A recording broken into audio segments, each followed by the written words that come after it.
welcome in. How are we all doing today? It is a very cozy Sunday here. It is. I always give a weather update at the start because I don't know what else to say at the start. Um, it is cloudy and a bit cold, which is nice. I had the window open this morning and I was like, it's a little bit cold, and I can get behind that. Finally, my apartment cooled down. It's 24 degrees, and okay, I don't actually know if the thermometer is accurate. It really doesn't feel like 24 degrees, because like if I was outside and it was 24 degrees, it would be quite warm, right? But like when I'm inside, it's like it feels a lot cooler. So maybe the thermometer doesn't work. I don't know. It seems like really warm. But maybe like indoors 24 degrees is different than out. I guess like you don't have like a direct sunlight. I don't know. I don't know how temperature works. Good. The one was a bit of an experiment and it worked out. Slightly changed the recipe in bake time. The one. The one sourdough. That's good. You need like a starter, right? Like you need to have like this like weird sour thing as a starter. I heard that there'll be another stream after this featuring a celebrity guest. That is true. I wouldn't really call him a celebrity, I would say. More like a fungus we can't get rid of. No.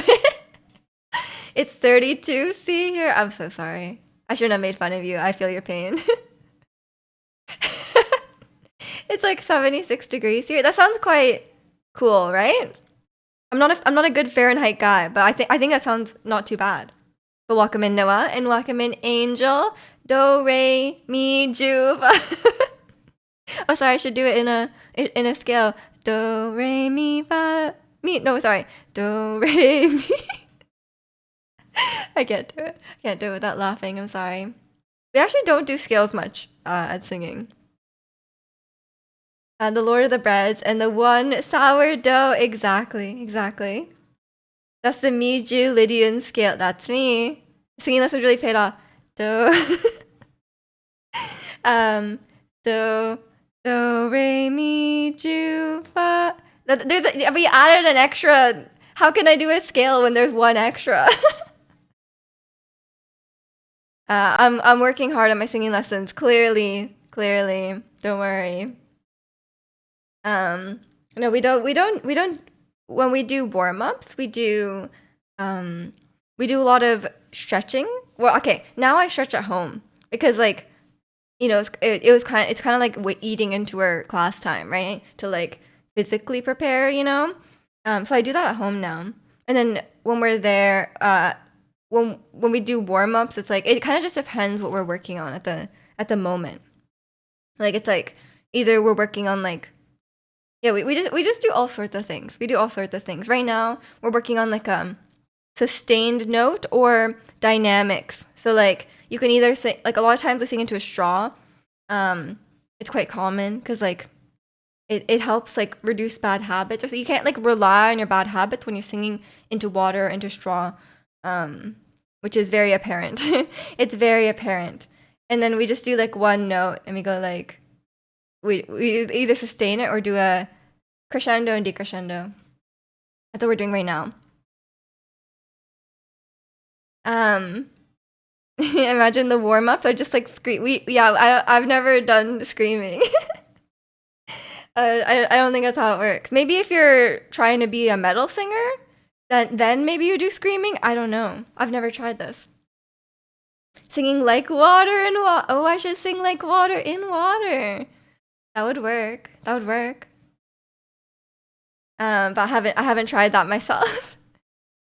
Right now, okay, we were singing the flower duet, which is like it's pretty well known. You guys might have heard of it.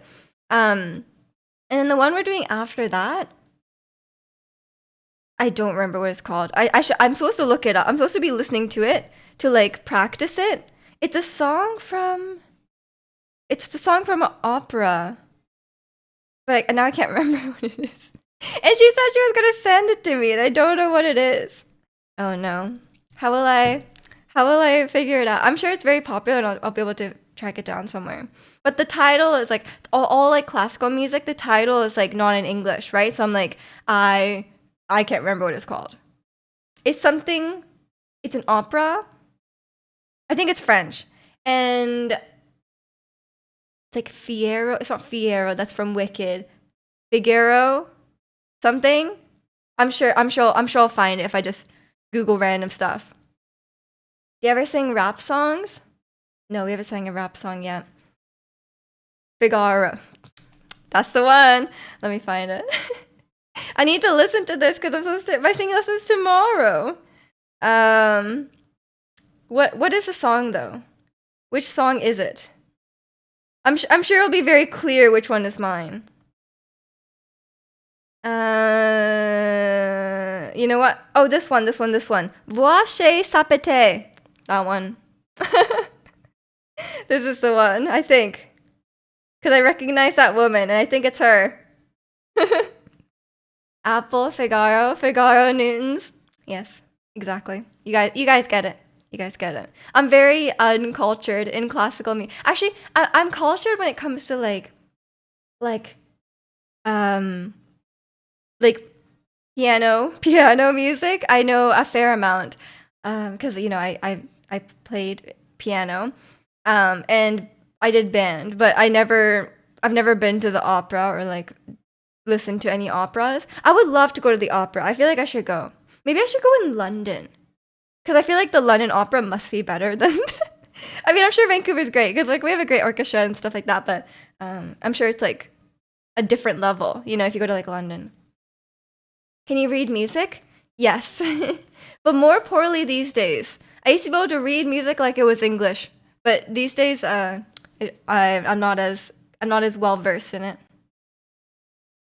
When's the first K-pop Broadway musical? Maybe one day. Maybe one day. Because like these days they have like, I was playing a Broadway playlist yesterday in the car, and then like guess what came on? Green Day. There's a Green Day, or actually the Green Day musical actually has been around for a long time. I think it was a really old musical. But these days there's like Bruce Springsteen musical, and like I'm pretty sure he just goes on stage and just sings his songs. I don't really know. I don't really think there's like a plot, But like there's like famously Mamma Mia, ABBA music. And then there's also like, I don't know, there's a lot of like random singers who will just be like Bruce Springsteen on Broadway, and it's like there's like a Broadway soundtrack, but it's just his songs. It's just Bruce Springsteen songs. It's like I guess it's like would I go see that? I don't know. I feel like I wouldn't. It's literally just already existing songs, right? I don't know if I really like that. Like would you guys see Green Day the musical? Like if you're literally in New York and you went to Broadway, and would you want to see Green Day? Like I feel like I'd rather go to a Green Day like concert, right? In Welcome in Anthony, but it's different because it's on Broadway, I guess. But like I feel like a concert would be better.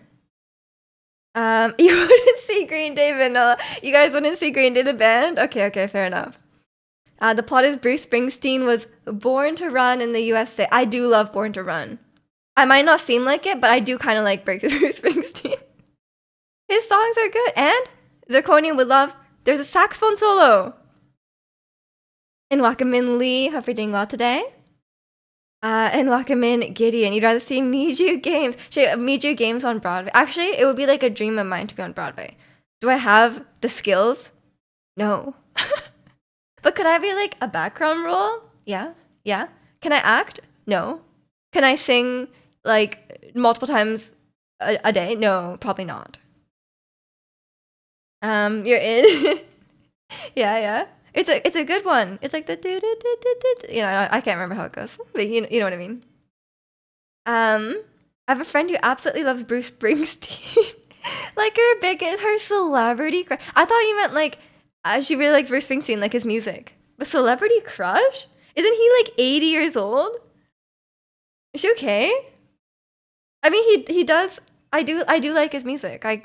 I do agree on that. But I don't. I feel like I actually haven't seen him that much, like a picture of him that much. I'm assuming he just looks like an old guy.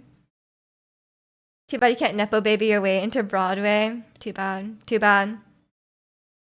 But I would love to be. I'm a big theater guy. I can sing, but I don't think I can do the rest of the things. And it depends on the role. Depending on the role, I can't sing. You could operate the stage light. I don't think I'm qualified to do that either. Maybe I could be in the I could be in the chorus. I could definitely be in the chorus. Like you could just pick any show. I'll be in the chorus. He's old for sure. Maybe there's just something about him. You know, like sometimes people have a celebrity crush on someone, and it's not necessarily because they think they're physically attractive. Like personally, I love speaking of old people, I like Hugh Jackman, but it's not because of his looks. Like if I just saw him on the street, I wouldn't. Look, I know a lot of people really like Hugh Jackman. I'm very sorry, but I personally don't find him physically attractive. But I like Logan. I like Logan, the movie Logan, and his role in the movie. You know, so I can see that. I can see that. It could really depend on the. Like I think sometimes they play an attractive character, like their personality is attractive or their character traits are attractive. Your dad is a Bruce Springsteen stan.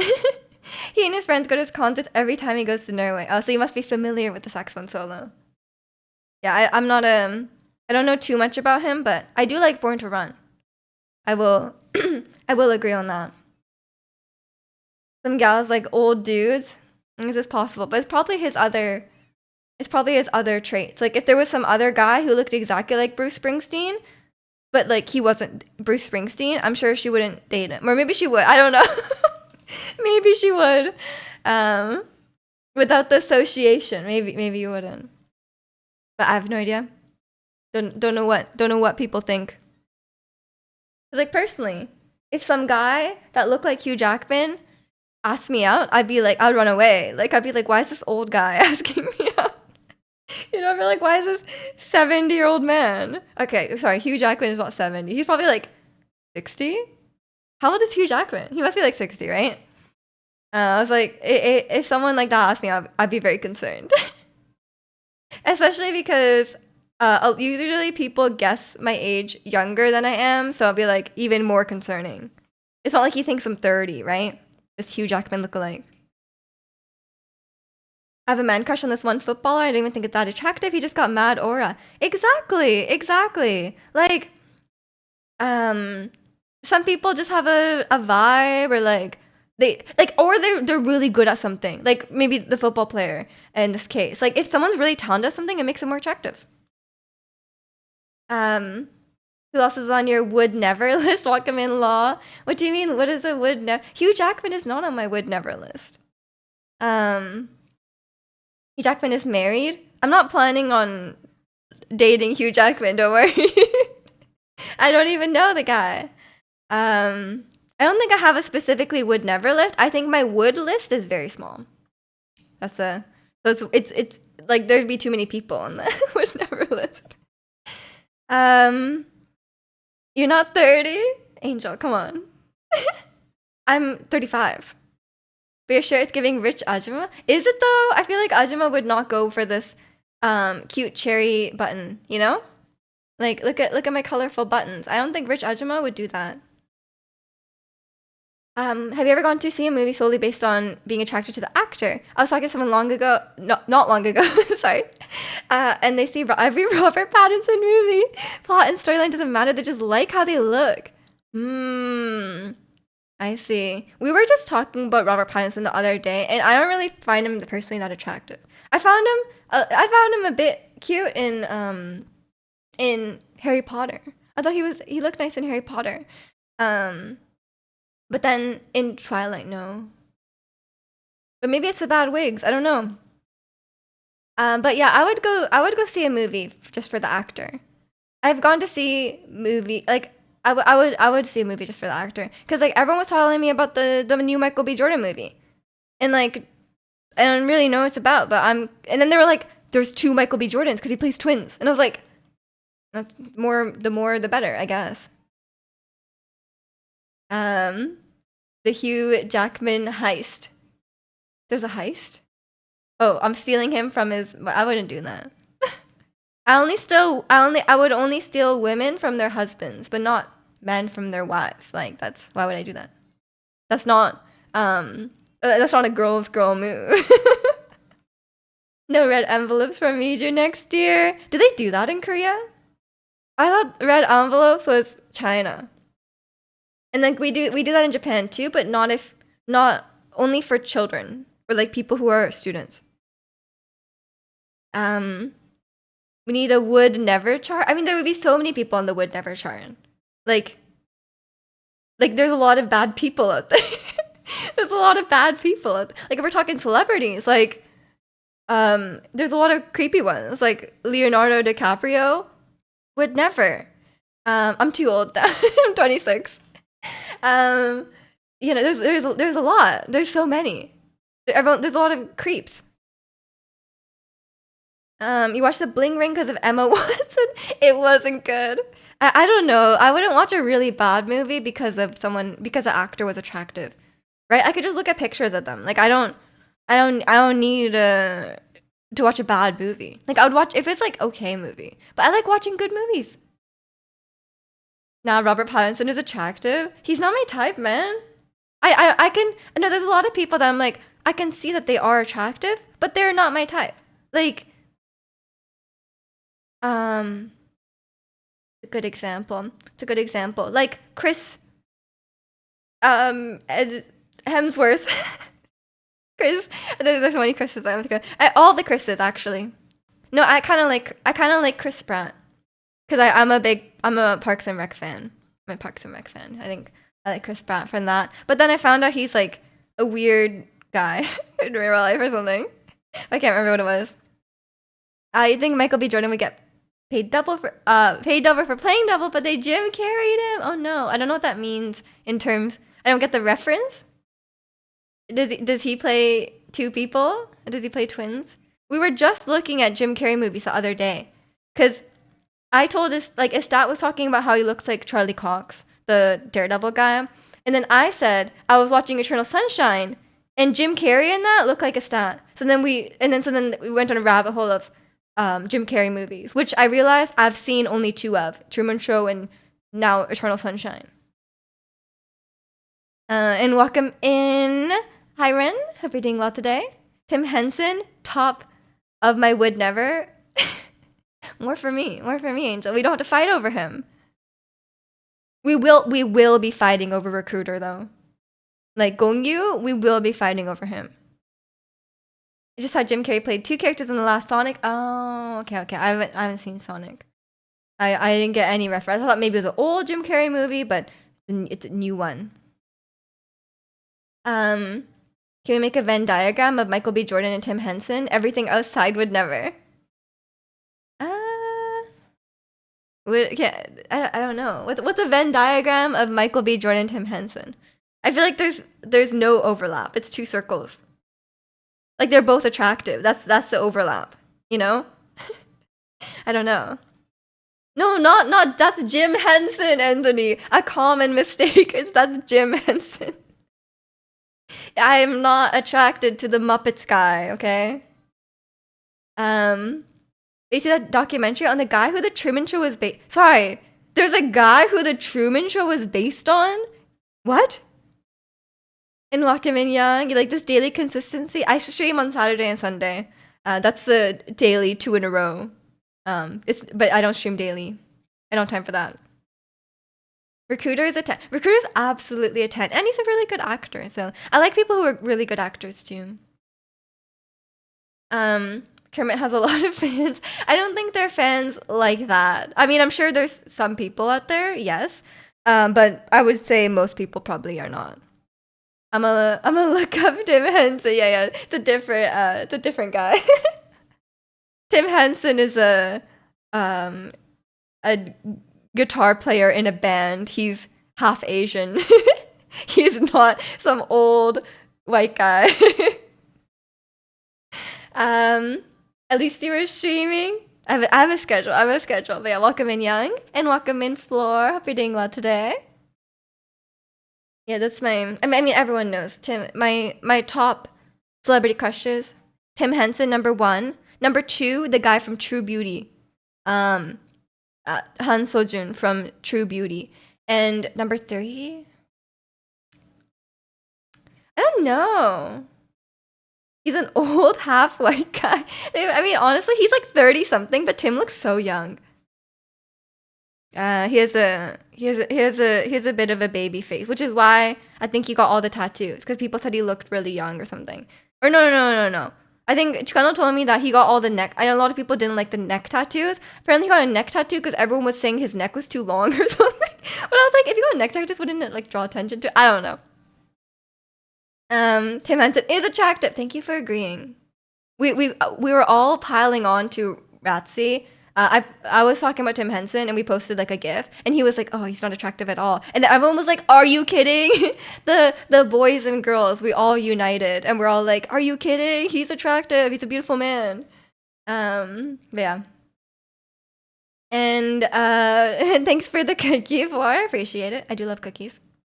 You got the edgy tattooed artist. I mean, he's like in like a rock band, so you know. He, and he's one of the best guitar players like ever, so that helps. Being really good at something helps. His name is wait, who? Oh, the documentary. Oh. Wait, was that actually is that the Japanese guy who was like locked in his house? That's what the Truman Show is based on? Is that true? I thought that was like way later. Cuz the Truman Show is quite an old movie. Or maybe that or actually yeah, maybe it was that old. But I feel like that wouldn't fly these days. He's got good teeth too. Maybe he got braces. I don't know. Maybe he was just born with good teeth. His apartment and everyone was streamed televised. That's canonically what they said that it was based on that. But yeah, that's messed up. That guy was like legitimately tortured. Like that was like psychological torture. Pretty sure the Truman Show pretty. Yeah, that's what I thought. Because the Truman Show is quite an old movie. And I'm pretty sure that Japanese thing was more recent. So maybe it was the opposite. Maybe they were going for a Truman Show thing. But they couldn't exactly birth a baby into the environment, so they never know anything different, right? I did enjoy the Truman Show. And then now I can say, oh my god, that Hamatsu guy, oh, just like the Truman Show. I've seen it now. The Truman Show was 98. That's when I was born. I could have been Truman. Maybe I am the Truman Show. But I have left the country, so I feel like I have left the city, and I don't have a fear of the ocean, so it's probably fine. I'm like, go Truman. He did a good job, you know. Don't tell her. What were my vacations fake too? Oh no. They put a lot of effort in. Maybe technology just advanced. Oh, so it's all like simulated. That's possible. That's possible. They both happened in 90 years. It's probably just a coincidence. Yeah, I haven't heard anything that's based on that. It's crazy that two people had the same sick idea, but one person they were like, let's make it into a fictional movie. But then in Japan, they were just like, let's make it real. Let's make it. Let's do it to a real person. We're all paid chatters. You're breaking your contract right now. Oh no. Oh no, guys, you can't break your contract. Honestly, that's good. I deserve to be free, you know? But yeah, that's a good movie. That's a good movie. I couldn't finish my top 3 list though. I don't know who I'd put third. I have to really think about it. Although recently I've been rewatching Brooklyn Nine-Nine and I do love Andy Samberg. Like very random one. I do love Andy Samberg. He's just very funny. Leon, I'm thinking real people. I've like different lists for like fictional people because how do you compare an animated guy to a real guy? Like I feel like you can't. And welcome in Bear. Wait, I'm paying to be here. No, you get you gotta submit your expense, and they'll like refund you. But yeah, thanks for the 18 months. I appreciate it, Bear. Break the contract, and she calls Japanese Miju. Oh no. Rip Captain Holt. I know, so sad. Yeah, um, it's a great show. It's a great show. It is genuinely very funny. I'm like, how do they do that? How do they make funny jokes all the time? I don't know. I'm not a comedy guy. I don't know how it works. But yeah, I do like Andy Samberg mainly because he's really funny. I feel like I like the characters who are very like silly, like very silly, kind of dorky. That's why I like Gail. But yeah, maybe right now Andy Samberg, but because I haven't watched a lot of like movies and stuff like that recently. I don't know who else. Maybe once I watch that Michael B. Jordan movie, it'll be Michael B. Jordan again. But yeah, what are your guys' top celebrity crushes? And also, I have a different list for women because you cannot compare women and men. Like they're just they have a different appeal, You have the episode where you get flashbacks to see Hitchcock and Scully in their primes. It turns out they were total chads. Oh my god, yeah. And I honestly, they have such. I mean, I don't love Hitchcock and Scully. I don't think you're supposed to, but I'm not a huge fan of their characters. Um, but I am definitely an Amy. So maybe that's why I like Jake. Like maybe I like Jake because I'm such an Amy personally. I would love to be Rosa, but technically, I think I'm Amy. Would other content creators count as celebrities? I think only if they're really famous. Like, hence celebrity, Like, if it's like Pokimane or Valkyrie or like stuff like that. They gotta be like really big. Like would be invited to a red carpet, For you say Bella Por Bella Porcha's pretty. I like her. I don't follow her too closely, but yeah, she's pretty. Favorite musical artist? Louis Cole. I don't know these people. I'm sorry. I don't know any of them. I thought I would know at least one. I know zero. But yeah, I'm sure they're good. I guess you have an easy top choice. I don't have it that easy of a top. I mean, for me, for girls, I like, you guys know, I'm obsessed with Kazwa from Le Seraphim. She's just beautiful. Like, I don't know. Like, I just see her face and I'm like, damn, they just made her that pretty. What if they're the featured celebrity guest following today's stream? Your celebrity crush is Zirconian?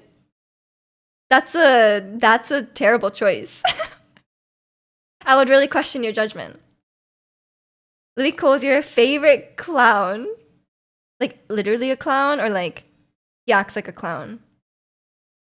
Charlie XCX? Ooh, she's cool, yeah. Love her music and personality. Yeah, fair enough, fair enough. I guess like honestly, even though I wouldn't even consider Bella Porcha content creator. Like, I mean, I know she started on content creator, but at this point she's like a mainstream musical artist. Louis Cole has a band called Clowncore. Oh, that's a Clowncore guy. Okay. In addition to being a knower, half the duo Clowncore. So two of the people, Louis Cole and knower, are like kind of overlapping. You should like mad for that comment. What comment? About Clowncore? What does Bella Porch do now? Only had that one single years ago. I think she's still making music. I don't know. Her one song, the Build-A-Bee. I do like Build-A-Bee. Like comic superheroes. Wow, okay. They're on tour. Okay. But yeah, it's fair enough. I've heard all about this Clowncore thing. Zirconian keeps telling me to play it on Beat Saber. But I haven't done it yet. But I also haven't touched Beat Saber in a while, so that's on me. I haven't played it. if I were to play, I would absolutely sure play clown core. I'm not scared of clowns though. I know a lot of people have a fear of clowns. I don't really get what's scary about clowns. I've even seen like clown horror movies, and I'm like, how are they scarier than a normal serial killer? Like, I feel like serial killers are scary, yes, but like, if the serial killer is dressed like a clown, is that more scary? I feel like that's less scary. You know, like if someone was coming to murder me and they're just dressed in normal clothes, like I feel like that's scarier than someone coming to murder me in a clown outfit. You know, because I feel like, if they're wearing clown shoes, they have restricted movement. I could run away. You know? I guess they're disguising their identity. I don't know. You think clowns are unsettling? I don't know. I watched it. The first one. The second one was really weird. I did not like the second one. I watched the first one of it, and I just thought it was a really depressing movie. Like the clown part was like whatever, but like the the the like there was a lot of like really terrible home situations for the children, and I was like, that's kind of worse. Like, I don't know. I think I'd be scared no matter what the person coming to kill me was going. That's what I'm saying. That's what I'm saying. I'm saying, like, if someone's coming to murder you, it's scary no matter what. Like, I don't think the clown part makes it more scary. Like, I think it's just like peak scary, and it doesn't progress past that. If I woke up in the middle of the night, I go back to sleep because they have big shoes and they can't chase me. Yeah, exactly. Clown shoes, probably you cannot run in them. And welcome in, TM. I'm gonna abbreviate you too, TM. It's I didn't find the movie that scary. I just thought it was really dark and sad. I was like, wow, that's so sad. And the second one was so weird. I don't know if you guys seen a second It movie, but like it kind of has the vibe of like, you ever watch like the new Jumanji movie? It has that vibe, which is I don't think the right vibe for a horror movie. You know? And I don't know if it's supposed to be a horror movie or like not. I didn't choose to go see this movie, but I did not enjoy it. Like everyone was just like, there was a lot of like quips and like joking around. Like I was like, what is going on? I feel like the tonally it was completely different from the first film. I don't know who decided that. Like Jumanji, but clowns. Honestly though, the first Jumanji is scary. The original Robin Williams Jumanji. Like I think we all have terrible fear of that when we were kids. Like watching that as a kid is really scary. Like it's very. I haven't watched it in a long time, so maybe it's not scary at all. But definitely when I was a kid, we were all scared. We watched it in class. I remember watching it specifically. We watched it in third grade. It was it was very unsettling. But I'm not a big fan. I think it's a creepy movie. And I never finished the sequel. There was like don't even know. Like the sequel was really it's not a sequel, it's a reboot. I don't even know. But it was really weird. Did not enjoy it. I didn't finish. I think I watched it like on the plane. I was watching really bad movies on the plane, you know? Cuz then like I don't really care about finishing them. And I don't want to ruin a good movie by like watching on the tiny plane screen. Scary at third. Yeah, in third grade it was scary. I don't think it's probably not scary now. You were like 20 when that came, the original. Oh no. Okay. Well, I don't know when it came. I think it came out in the 90s, right? I think we just watched it like after the fact. There's a lot of movies that are scary as a kid, like Jumanji, really scary as a kid. But for me, I know like a lot of people really love Ghibli movies and they're very special to them. But as someone who grew up watching Ghibli movies and like I was forced to watch them, they're scary. They're so scary. When I watched Spirited Away when I was like 10, and it's so freaky. Like it's like she goes to the place and then her parents get turned into pigs. And I'm like, that's really scary when you're a kid. You're like, imagine going on a vacation with your family, and then your parents get turned to pigs. And then they say, and then they bring out a bunch of pigs, and they're like, figure out which pigs are your parents, or else your parents will be pigs forever. Like, you will lose your parents. And it's like, Oh, that's terrible, right? That's I feel like that's a very traumatizing movie as a child, and not to mention Mononoke Hime is terrifying. There's like those creepy ghosts. There's a lot of blood. There's like weird demon stuff. Like Mononoke Hime was is very scary.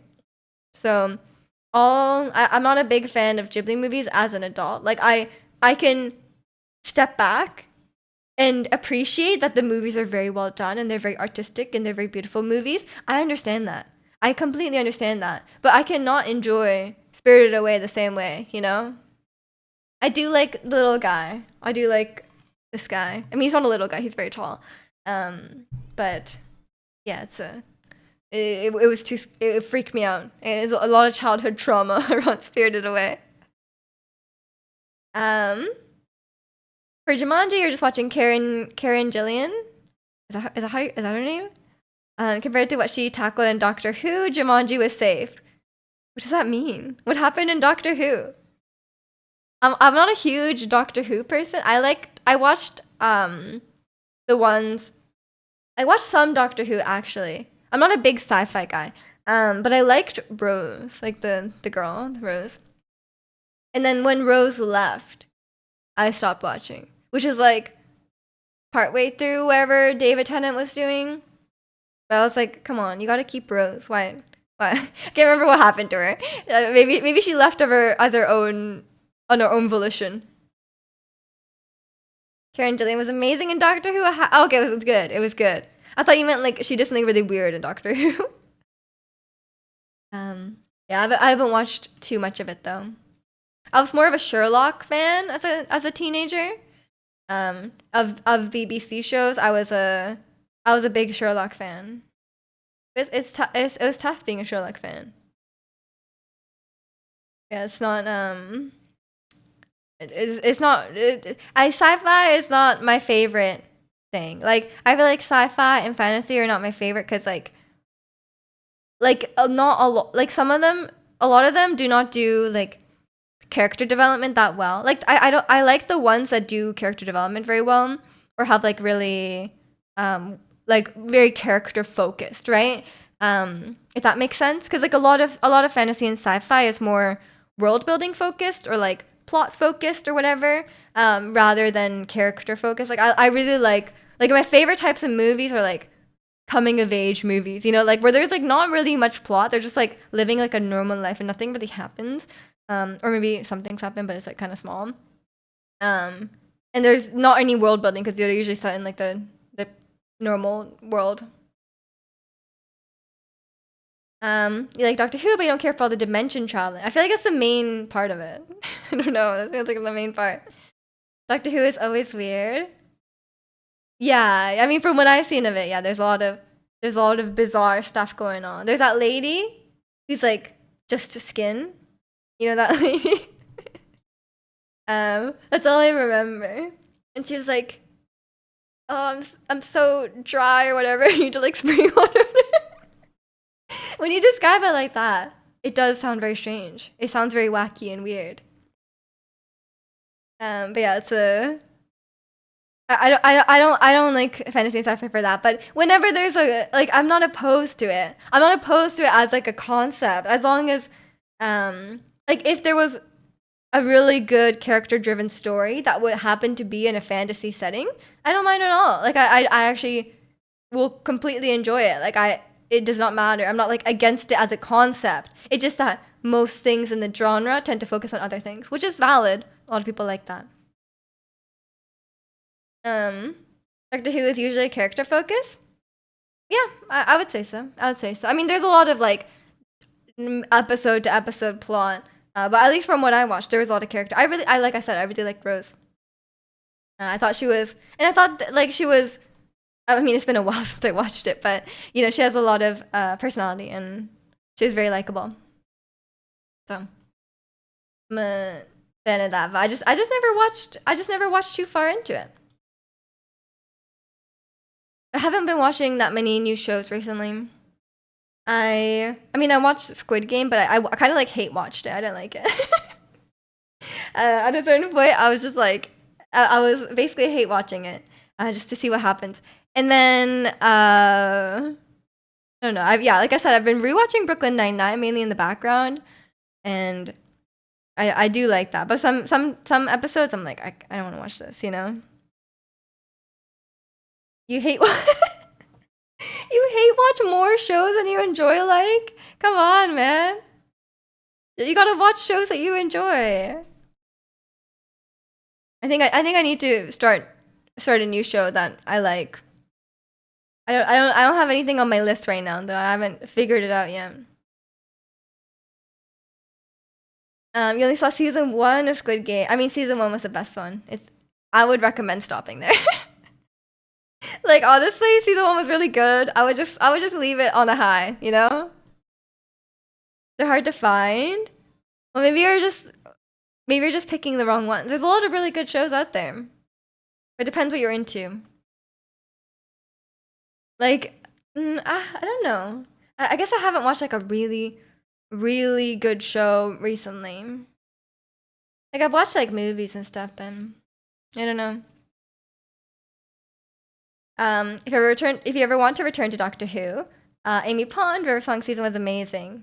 She plays like a female doctor, right? I'm into that.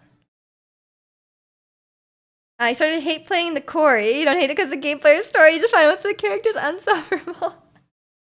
Oh my gosh. I like Until Dawn, but like it's cheesy as hell. Like it is cheesy. I think Until Dawn was a fun time. I watched some of the later ones, like the Dark Picture Anthology ones. Like I watched the one in the boat and then the one in like the random town, and they were pretty mid. Like nothing really reached the peak of Until Dawn. Like Until Dawn was perfect. It was so cheesy, it was campy, but it was fun. And Corey really didn't seem like that. Most shows you like turn to crap as they go on. I mean, I think a lot of shows go on too long. I like a good mini series. I like a good mini series because it's like they put a lot of it's very high quality from start to end, hopefully. And it never goes on too long. You know, I feel like a lot of times they just go on for so long. And then it's like oh, they should have ended earlier, you know? Except Brenda Song. She gets a pass for being on my celebrity listing. Valid, valid. I don't know what Brenda Song looks like these days. I only ever remember her from our Disney Channel days. You ever heard about the show called The X-Files? I have heard about X-Files. Intentionally insufferable characters are good in horror movies because you're like, I can't wait to see them die. True, true. Although I will defend what's her name, Emily in Until Dawn. I thought she was fun. I don't even mind. She was annoying, but yeah. Um, Firefly didn't go on too long. I feel like I shouldn't watch it though. Like as much as I've heard so many people recommend it and like say it's such a good show, but like, do I want to go through the pain? I don't know. Like I feel like there's like a lot of shows where it's like, oh, do I really want to go through knowing it ended so badly? But I guess you can still enjoy it while it lasted. But I feel like if it's like a really unsatisfying ending, I don't know. Um, Brenda Song is hardly aged. I believe it. I believe that. I mean, a lot of celebrities don't really age. um, Firefly is good. It's not that painful. But isn't it painful that it will never be finished? Like, I think that's the pain, right? Is Firefly HBO? I think it's something like that, right? We'll have HBO again soon. They did wrap it up with the movie. Was the movie good? What did I do? I just dropped some hair. It didn't end badly. It was just sad that it ended suddenly. Most episodes are self-contained. What is Firefly about? I'm guessing it's sci-fi. I think maybe you should watch X-Files and then Firefly. Let's put it to a vote. I know you guys can't vote on what I watch in my personal time. I don't know if I'd like X-Files though. I know that's one of Ernie's favorite shows, but we have very different tastes in media. And like I said, I'm not really a sci-fi fan. I don't know. I'd rather show never be finished, but my last episode impression was great. rather than continuing on taking my feelings on it by getting bad. Yeah, that's true. That's true. I guess it's better than the alternatives. Firefly is better than X-Files because it's more grounded. I see. I see. Gotta finish Breaking Bad first. I don't know. I don't know if I will. Um as much as Breaking Bad is cool, I think it's well done. And I do love the acting. I think the acting is very well done. But I just hate everyone, man. Everyone sucks. Especially Walter. I hate Walter. Which you're supposed to hate Walter, but I hate him. And every time Jesse makes a bad decision, I get so annoyed. I'm like, Jesse, what are you doing? Turn your life around, man. Like, don't commit these crimes. But he just keeps committing the crimes. About a group of people on a spaceship in a space western world. What is a space western again? Firefly is character driven too. I didn't watch it for this time. Yeah. I know Firefly is like a really good show. I wouldn't be held back by it being sci-fi. I know because I know everyone says the writing is really good, which is good. I like that. I like good writing. It's hard to come by these days, you know.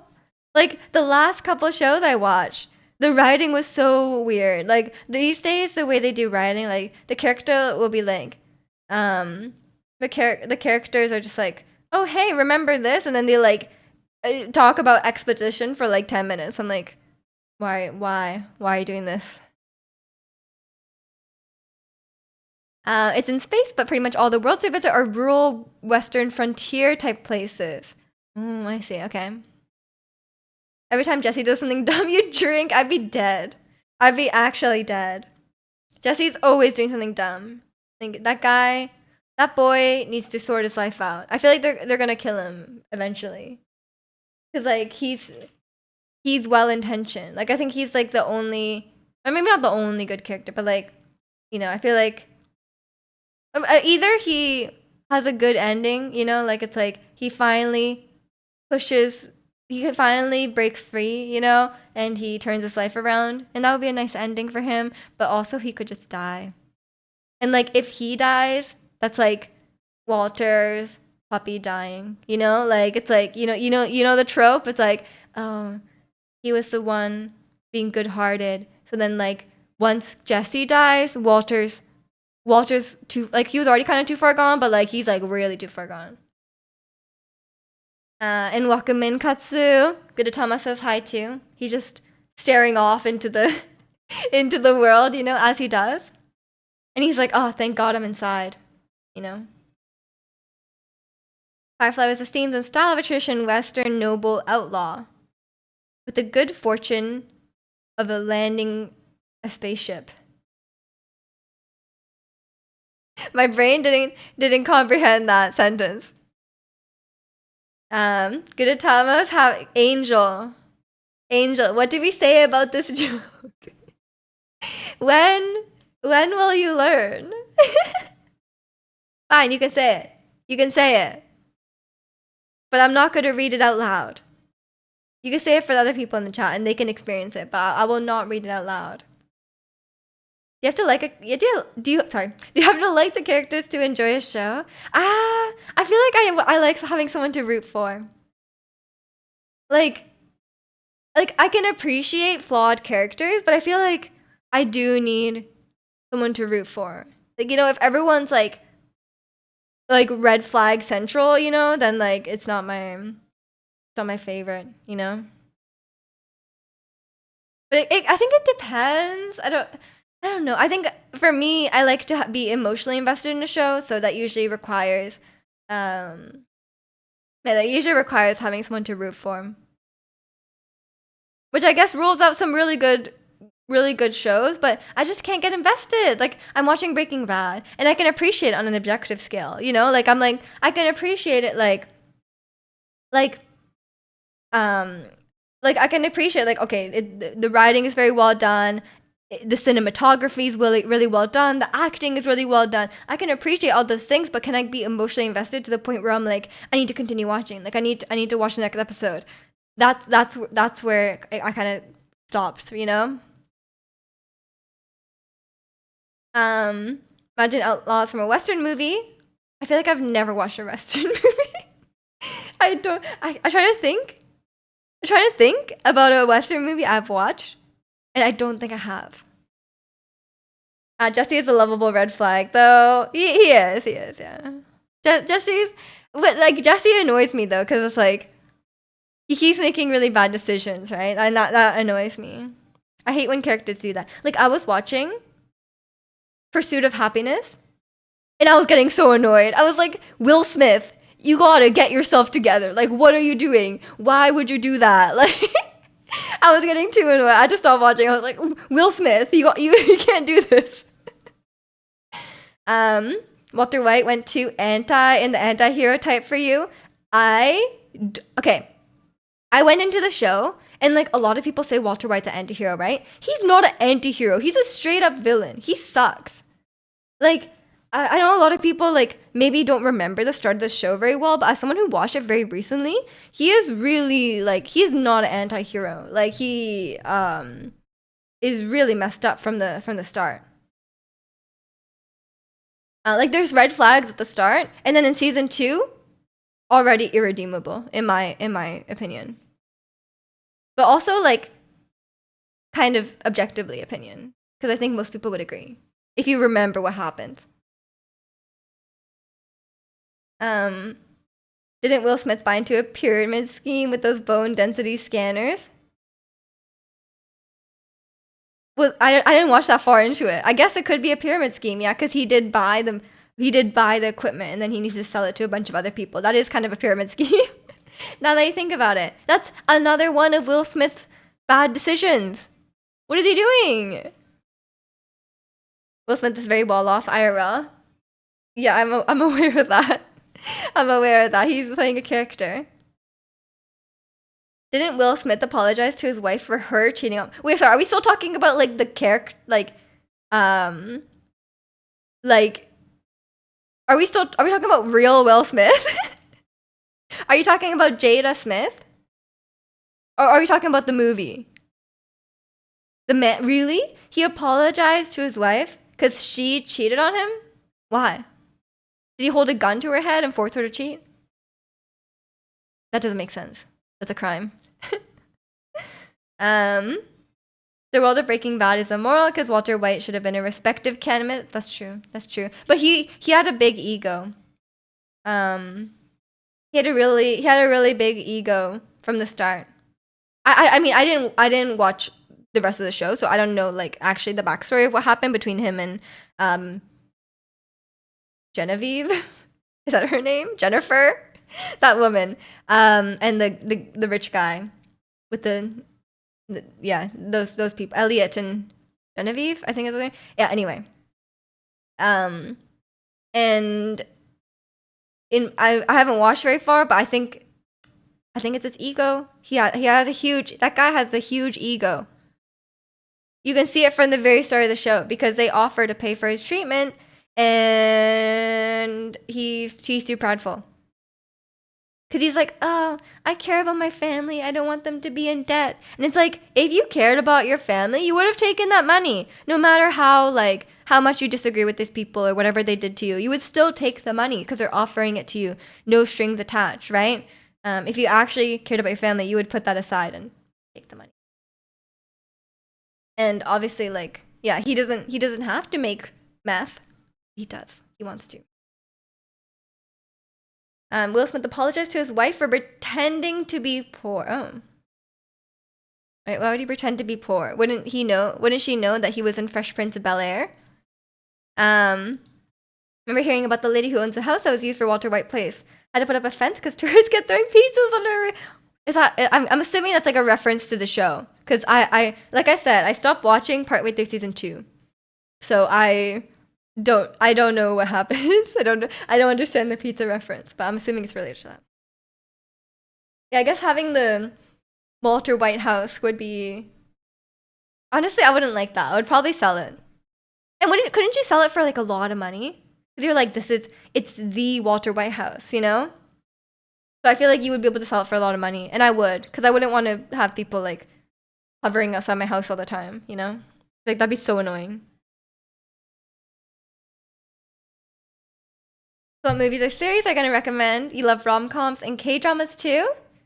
I don't really watch rom-coms or K-dramas. The only one I've watched that I really like is Business Proposal, but you've probably already seen it. There's an episode where Walter puts a pizza in the roof or on the roof. Walter, what are you doing? This guy sucks, man. Anti-hero, come on. Wasting a perfectly good pizza. Crash Landing on You. I haven't watched Crash Landing on You. I've watched part of it only. In the roof? Like, so it just goes moldy and stinky? He's a weird guy. What a strange guy. But yeah, I am very strongly anti Walter White. I watched season 2 and I was so, like, in the premiere of season 2, I was so disgusted by him. And I was like, I can't even watch this guy on the screen. I'm sorry. I'm like, I can't even look at his face. Like, he is so awful. If I saw him IRL, I would murder him. How can you only watch Crash Landing? I took a week off. I don't know. I didn't really like it. I'm sorry. I know it's a really good show. But I don't know. I wasn't a big fan of it. Did you meet Saul? No, I have not met Saul. Have not met Saul. Like I said, I stopped pretty early on into season 2. He threw it on the roof. Okay, because at least he feeds some birds some authentic pizza. Sure, yeah. I guess it's not a complete waste, and you can have some like rats or whatever on the roof. You know, go Walter. Yeah. I won't understand all these Breaking Bad references, so you guys will just have to tell me. But yeah, that would suck living in that house. I would not live in that house. I would be so, like, I don't want anyone, like, even knocking on my door, you know, I don't like that. And welcome in, Furiano. In some sense, we could compare Walter to Homer Simpson, always creating problems to his family. But does Homer, like, hurt his family? I don't think so, right? Like, Homer, I mean, I haven't watched, like, every episode. I haven't watched, like, every episode of Simpsons, because there's a lot. But I'm assuming he's not, like, overtly harmful to his family. On the roof, in the roof, what's it? Because if it's in the roof, it will just, like, fester and, like, permeate smells throughout the house. And you'll have, like, rats in your roof. You've got no taste in men. I'm straight, and Hyunbin made me question that. Actually, we were discussing this. I was discussing this with some people, and we were saying that in general, like, this is a broad generalization, but a lot of times, I'm pretty sure actually, we discussed this a lot on stream. Straight guys and women never agree on like, I feel like we can agree on the attractiveness of women. Like, there is some aspect of, like, you know, like, male gaze and female gaze when it comes to women, but, like, women, like, a lot of them are really pretty, so we can just agree. But with men, I feel like with men, every time I'm like, I either hear what guys find, like, straight guys find other men attractive, I never agree with those. And when I say, like, my male celebrity crushes, a lot of my male friends will be like, no, like, what? You find this person attractive? I feel like that's such a disconnect, you know? I feel like there's a lot more overlap when it comes to women. But in your case, in the K-drama one, then it's probably I'm sure a lot of women find the guy attractive. He's not really my style. I like the guy from True Beauty. The second lead from True Beauty. Walter's a that's a take, man. That's a take. Wow. I don't know if that might be you on your own. I don't think that's like a straight man versus woman thing, you know? Like, I think that's just you. Yeah, in the roof is the attic. That's like inside the house. That's what I mean. Who's your style then? Hyunbin ticks all the boxes. Yeah, True Beauty. True Beauty. Han Soj. I think that's how you spell it. Han Sojun from True Beauty. That's my guy. and you can see that he looks very different from Hyunbin. Cause like, but maybe I just didn't watch far enough into Crash Landing on You. Like when he shows this more like softer side, maybe I'd be more into him. Cause like right now he was at the start he's very stoic, you know, which is fair enough. It's usually start like that. But yeah, I don't watch a whole lot of K dramas because the only other Hwang and Yup, yeah. The only other K drama I really liked is Hotel de Luna, and I love IU. Like no one cares about the guy in Hotel de Luna, okay? Like no one is like, wow, I love what's his name, Guchan song. Like no one says that. Everyone is talking about IU, and she's like the star of the show, you know. So I didn't care about that guy. So I don't have a lot of experience with K drama male leads, okay? Because the female leads are always gorgeous. They're always so pretty. And there's also there's a lot of pretty actresses for sure. But then recently I was watching The Devil's Plan, which is like a variety show, and there was a guy in that I liked too. I can't remember his name. And Welcome in Houdini, Descendants of the Sun. Is that a drama as well? I haven't watched that many K dramas because there's a lot of like slop K dramas that I'm like I can't be bothered sifting through it to find like the really good ones. And a lot of rom-coms really annoy me because like you know like the rom-com tropes where the guy is like terrible. You know, like the guy is like straight up abusive, you know? He's like you know, like he acts like a jerk to her at the start, but he's actually nice, but he's like really really terrible. Or like they'll do like he like grabs the girl's wrist and like forcefully drags her again, and she's like yelling for help, you know? Like you know, like they're like yelling for help, and it's like that's meant to be romantic. It's not romantic. It's a K drama. I haven't seen that one yet. I use like pure sweetness poured into a woman. Exactly. Did you watch Extraordinary Attorney Woo? No, I haven't seen it. I heard it's not problematic. Maybe the disconnect is due to the two sides are finding attractive differently. Guys may be looking more surface level, and attractive to girls may be more personality prioritized. Do you reserve labeling something as attractive until their personality more clear? Yes, absolutely, yeah. Yeah, and I think that's part of it. And I think guys also misjudge, or a lot of guys, not every guy, but like some guys really misjudge what women like or what they think women like. They're like, oh, like for example, like really, really big muscles, right? Like they'll be like, oh, like girls love people who look like The Rock, and like that's not necessarily true, right? What's wrong with Secretary Kim is also great. Oh yeah, I've heard good things. A jerk at the start, a bigger jerk in the middle. The jerk scale, it's like jerk, and then he's nice. Help, yeah. It's just like, oh my god, help, this guy's assaulting me, and it's like, wow, so romantic. And then she's like, or this is like a Western drama thing as well, but it's like she's like, no, I do not want to date you. Please never contact me again. And then he shows up at her house, and it's like, wow, so romantic. She said no, and he's still trying. Like he's still bothering her and following her around and showing up at her home without permission. Once dragged a woman by her wrist, we fell in love shortly after. I don't believe you, man. I think you're lying. Personality matters. Yeah, exactly. It's surprisingly unproblematic for a Korean show about neurodivergency. Although it's kind of odd that she has every autistic trait ever. They just had to check every box. You know, they had to make sure to include everyone. Her never contact me again. Him rents apartment next door. So romantic. He just wants to protect her. You know.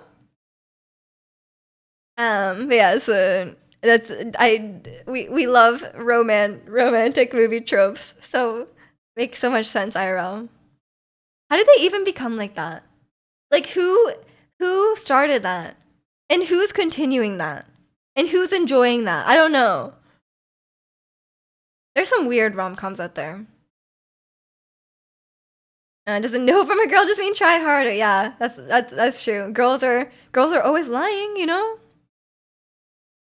Um, but I also thought that Squid Game did very well with there's a trans character in Squid Game. Surprisingly very well done. Which is good because Korea is generally pretty conservative. But hopefully that helps with like LGBT acceptance in Korea. I doubt it, but maybe it's like one tiny baby step, you know? So it's a busy career-focused girl that's given up on love who gets begrudgingly swept over feet by a persistent charmer. That is so true, yeah. That's like every rom-com ever. Your favorite rom-com is When Harry Met Sally? What is my favorite rom-com? I don't think I have a favorite rom-com. I think I like coming-of-age movies with like romance aspects. Like I like Clueless, which has a romance. It's not really a rom-com. And I like Legally Blonde, which also has a romantic aspect to it, but it's not really like it's not really a rom-com. And welcome in Blue Flare. Happy Sunday to you too. What is that badge? League of Legends MSI. Oh my god. MSI was here. It was in Vancouver. I didn't go though. But half of Korea is seething over Squid Game going woke. Probably half are, but I heard that a lot of people really like Hyunju, the character. So maybe they wrote her well. I don't know. Clueless is good. Clueless is so good. I can see liking Legally Blonde is a great movie. I feel like everyone can enjoy Legally Blonde. There's always a completely stupid misunderstanding that could be easily solved. Oh, that's the worst. I cannot watch it. I have to like skip forward if there's a misunderstanding. So annoying. We were talking about this earlier, and I made a really great fanfic about Angel and the recruiter from Squid Game. Who's MSI? KSI's brother. Yeah. Wait, does KSI stand for something? My graphics card is MSI. I legitimately thought that MSI, the League of Legends tournament MSI, was sponsored by the MSI gaming company. But everyone's like, no, it stands for Mid-Season Invitational. I just never knew that. I just assumed it was sponsored because like a lot of gaming events are. It's not a bad leap, right? And welcome in, Gwen, bestie. How are you? What if you end up falling in love with the complete jerk and you say, oh, I get it now? There's no way. There's no way. Really great is a stretch. Wait, what is really? Oh, my fanfic was good, Angel. What do you mean? Come on. MSI should host a MSI. They should. All I know about KSI that there's a guy who's tattooing KS on his body every day till he gets a call from the guy. That guy needs help. That guy needs a lot of help. No way. Time will tell. I highly doubt it, TM. Like, am I gonna? I don't think I would even be friends with someone who treats me like a complete garbage, you know. And who physically grabs me and drags me by the wrist. I don't like that. And welcome in, Chikano. How are you? Talking about MSI. And rom-coms. But yeah, I don't think I like any straight up rom-coms. I don't know.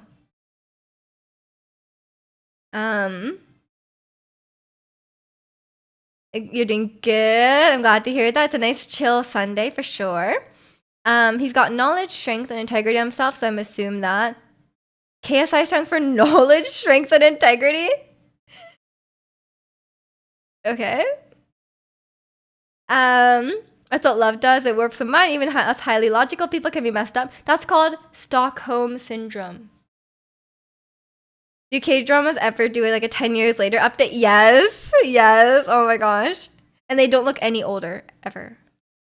Actually, the thing that was really shocking at the end of Harry Potter was like they did like a time skip, and then they all look like 60 years old. Like I was like, what is this time? Why do they all look awful? Like you got into an argument with the Street Fighter player last night after we played a set. Turns out they were afraid. You're like, hey bro. Oh my gosh. The guy's cuckoo. Okay, so I actually DM'd him to tell him to stop, and he's still going through with it. Yeah, he probably just has some issues. What does Miji stand for? It stands for masculinity, intellect,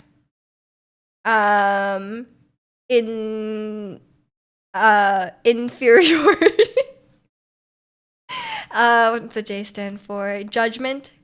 And there's so many I's.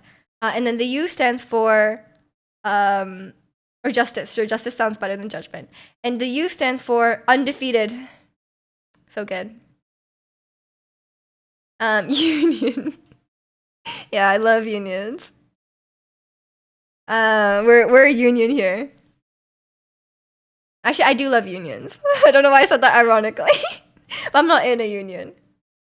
Watched a rom-com on Netflix with the intent to hate it and laugh at it, but it's surprisingly heartfelt. Ooh. You don't remember the name? It was a gay rom-com too? Maybe that's why. They made him look awful at the end of the film. They did. They look so bad. Afterwards, we were like, wait, that's you. And then all friendly, and then we played more after. That's cute. How many relationships and marriages are pure Stockholm syndrome? The majority. I wouldn't say a majority, TM. That's a bit bleak. I would say probably a lot of them. I wouldn't say they're Stockholm syndrome. I would probably say they're more sunk cost fallacy. Let's be real. There's probably a lot of sunk cost fallacy marriages out there. Or like stigma of like not stigma of divorce. The S in game stands for Sigma. Yes, that's exactly. Let's unionize. You want money? Is that where would the money come from? We should all go on strike here to get Miji to play actual video game. Is that what you want? I thought you liked the yapping. And welcome in memories. Hope you're doing well today. Sunk cost fallacy. Yeah, exactly. In large parts of the world, people don't necessarily marry for love. That's true. That is true. It's very interesting hearing people from other cultures talk about marriage, you know? It just sounds like very, like, I mean, even here, even in the West, like, people didn't necessarily marry for love until, like, more recently, right? Like, it wasn't that long ago that, like, women couldn't open a bank account, you know? So, like, that's not necessarily marrying for love in that situation. What is that big yellow thing behind you? It's called Gudetama. Angel, do not. I can feel you typing it out. Like, do not. You get one. And welcome in, protagonist. Hope you're doing well. Morning weaves and only morning to the non-weaves. The people that are in a marriage that's unhappy try to tell other people about relationships, and how theirs is how it should be. Yeah. I mean, like, I think a lot of people just suck at communicating. I think that's a common problem. Or I don't know. Sometimes I mean, if it works for them, it works for them. I don't know.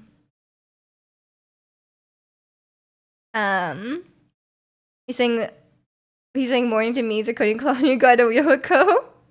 Fair enough. He said, protagonist said hi to everyone.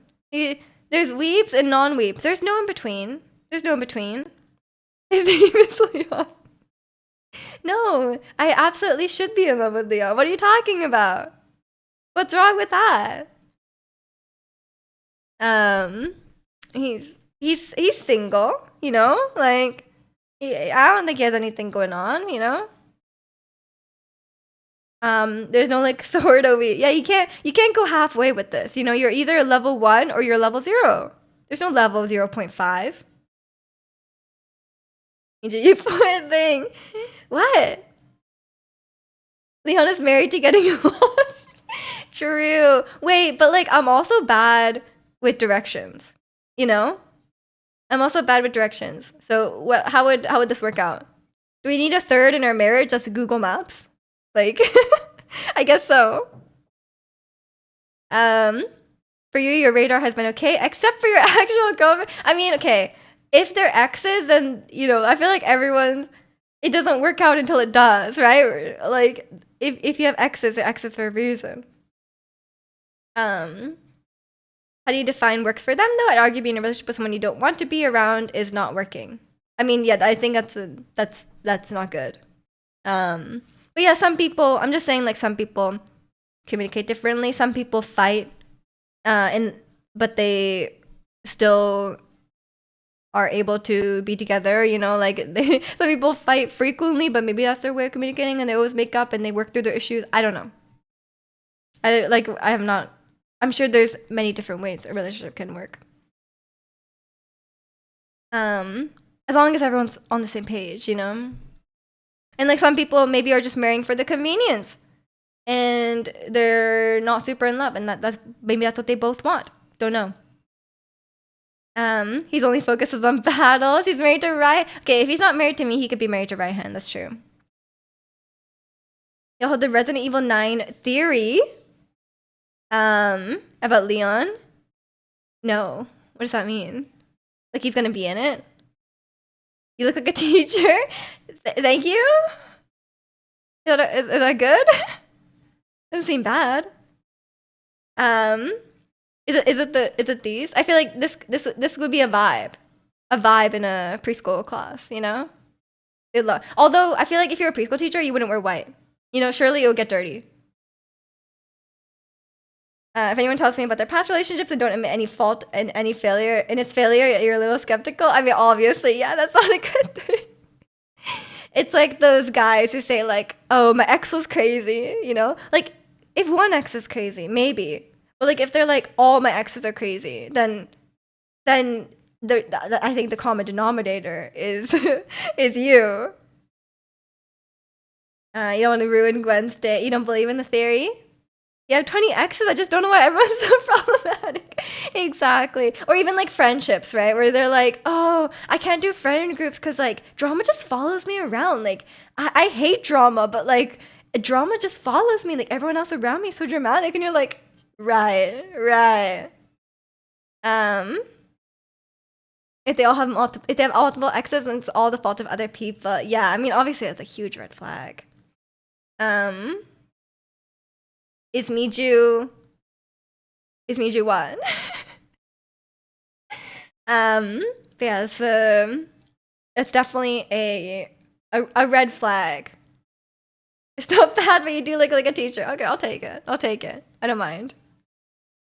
Miju's the crazy one. No. I'm a nice boy. What if my ex went to prison?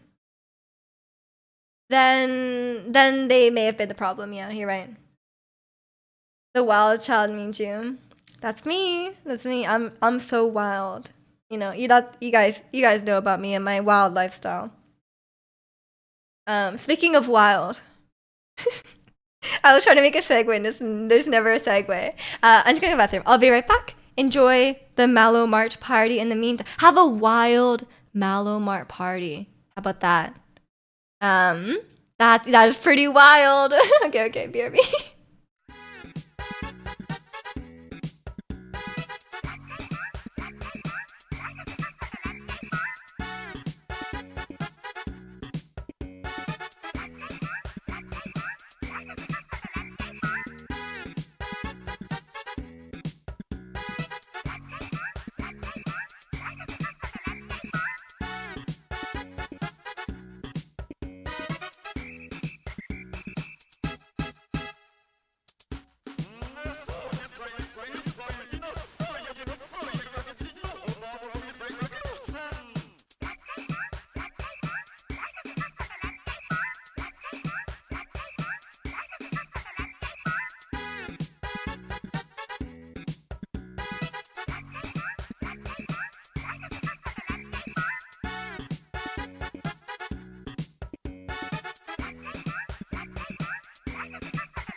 Okay, I'm back.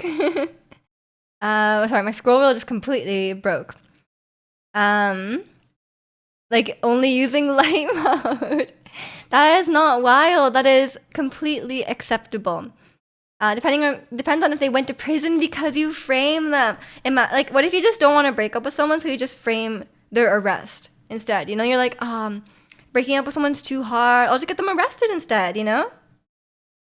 The wildest thing Miju does is drink hot water. It's pretty wild. You know, it's very dangerous. It could burn your tongue. You know. Just got here and already an ad break. I mean, it's not an ad break. It's like just Malamart.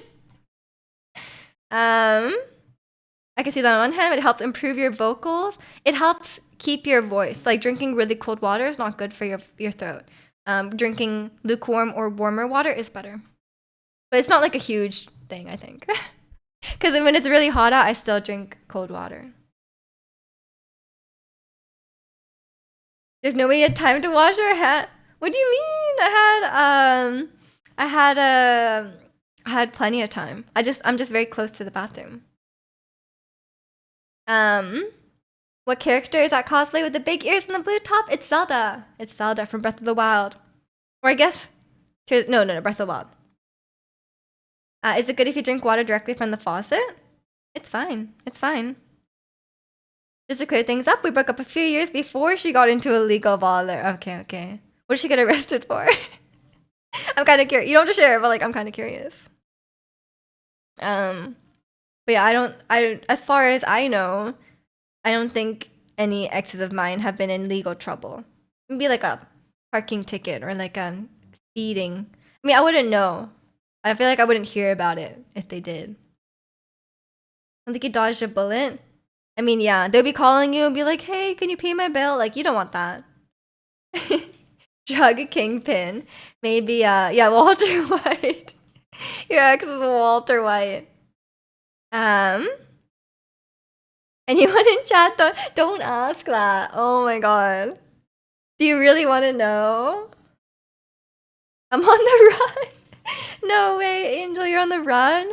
What happened? Did you what could Angel have done? Did you do burpees in the library? That seems illegal. That's probably not illegal. Kind of definitely some outstanding warrants. I'm heard it's a felony offense to be level 3 weeb. A lot of you guys are gonna be running from the law if they made weebs illegal. You did juvenile detention things, but nothing as an adult. Okay. You cause property damage in Bonanza. Oh no, how dare you? How dare you? You're a good boy. Yeah, good job. You did one singular burpee in the library and immediately got 5 stars. Oh no, you should know better than to do burpees in the library. I wonder if Miju's exes are in chat masquerading as weebs. That'd be really weird. I doubt it. She's not that bad. She helped us some really bad people and filled out some government forms on their behalf. Yeah, that's a bad move. You can't do that. You can't be doing that. I'm too much of a goody two shoes to ever even get like a speeding ticket, honestly. I've never even gotten like a parking ticket. In Angel's defense about the parasocial behavior, bubble up and had to do it. True. Like sometimes you're parasocial in the library. You got to do it. Those librarians that you shush are scary. That's true. That's true. That shush you. Sorry. Yeah, they're very scary. You've dated weebs before. I would never date a weeb. Well, don't slander me like that. I would never. Don't even start. I've had many weebs try to date me, but it's caused a lot of trauma. You know, people try to send me weird pickup lines in Japanese. Like, I hate it. It is a pet peeve of mine when people send like Google translated Japanese to me. Like, I'm like, oh, I cannot deal with it. Because it's like it's really obvious when they use Google Translate. Because the way they translate like the pronouns and stuff is like really weird. That'd be funny if they just didn't say they were and you found out after. They were like watching anime in secret. You know? They were like they had like anime stuff at their house, but they like hide it. Legitimately, Gwen. Like you have no idea what I went through in school. I was talking about this yesterday about my experience as a studying computer science, surrounded by all the computer science weebs. It was a disaster. Just being detained for helping someone from a father count as doing time. I mean, it counts as doing time, but if you did it for good cause, then that's fair enough. Like I don't think breaking the law is always immoral, right? Like I think morality and the law are not always perfectly in sync. You know? Like there's some things where it's like the right thing to do might be illegal. Or like you might do something that's illegal and it's like it can be well intentioned, right? Like I can understand it, you know? They first look up the pickup line in Google and then copy paste the line into Translate. Yeah. You joke, but it's true. That's what they do. Had a second phone just for Crunchyroll. True. Say ooh and have a body pillow that they don't know about. Maybe. I can't guarantee it. You move in and find a secret door to a room with a shrine to Goku. Goku. Or Miku. Okay. That is a wrong thing is legal. That's true as well. There's a lot of things that are legal but immoral. You have a scar on your left eyebrow because you helped a girl. Nice. You have a waifu body pillow. You can't be upset that other people find that weird. I know, right? It's really your fault. You brought that on yourself. I completely agree, Anthony. Yeah, it's that's a deal breaker. Would you prefer a shrine to Goku or Miku? Goku. not Miku. I would be running away. What did you expect in math and computer science classes? Yeah, I don't know what I expected. Honestly, I didn't know what kind of people I would encounter. I didn't have experience with weebs, okay? I grew up in the suburbs and it was like people didn't really watch anime, okay? Like I didn't know about these weebs.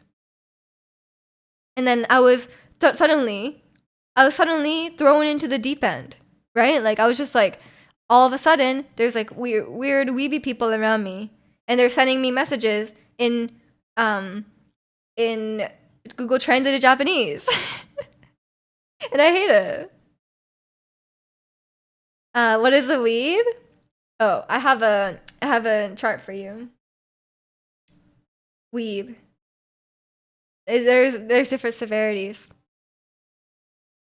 You'll defend weird people, they're not hurting people or breaking laws. I mean, yeah, that's fair enough. I mean, you really aren't hurting anyone by being weird and having a body pillow. I draw the line at bothering me about it though. You're a weeb before weebs was weebs. That doesn't make it better. It just means you've continued your weeb behavior for longer. I think that's worse. Blocked IRL. I know it's an annoying thing because like I want to block them, but they'll find me in class. Like I'll sit in class and then they'll like come find me, right? So it's like, what can I do? It's not like I'm gonna like change class, right? So it's a bit unavoidable. And then sometimes they would like follow me to my next class. Like they wouldn't come in, but they would like walk me to my next class, and I was like, "Oh, you don't have to do that. Like, I'm just gonna go to the next. Like, I don't mind. Like, please go. Like, but like they could just follow you. So like, what can you do? That's worse. Gonna help pioneer. It is worse. Weird isn't bad in itself, but if they lack any kind of rational expectation or others finding it strange, that's when they're dumb. When they're completely shameless about it, then it's like, you gotta respect that. But like, at the same time, it's like, have some shame. Like, I think for me, it's better if you have some shame. You don't choose weeb, weeb chooses you. I do not want to be chosen by weeb. That's so creepy. Yeah. That's just a them issue. It really is. It really is. The weeb level 3 is something else. It really is. It really is. I mean, level 3 on the media branch, it's weird as hell, but it's fine. I feel like you're not hurting anyone. But I saw when you start when you start like when you meet someone and then you find out they're Japanese and then you act like really weird to them, then that's as someone who's like been on the receiving end of that, don't love it. In Wakamin fell, you're level 2, barely. Okay, okay. There's still time for you to reform back to level 1. Have a little shame. Yeah, have a shame. Your Grandmaster level 3. Chikano has no shame. Have you thought about ranking up? I don't have a level 4. If there was a level 4, what would it be? Why don't you organize them into a weeb collective with yourself as the queen? I don't want them. I just want them near me. We just need to quit Genshin, I guess. You don't need to quit Genshin. I'm a Genshin supporter. But it depends who you main, okay? It depends who you main. Or if you have like a body pillow. If you have like a Ganyu body pillow, then maybe you do need to quit Genshin. Level 4 blocked. True, true. I don't even know how you'd even go farther on the weeb scale. Like maybe if level 4 is that guy who like married Hatsune Miku. You know? Like maybe that's level 4? You got Metaphor and Cell yesterday. Do you level up? What level are you again? Level 2? Level 1? I mean, if Metaphor is on level 2, then I don't know. I like One Piece and the sports anime, but you don't have merch.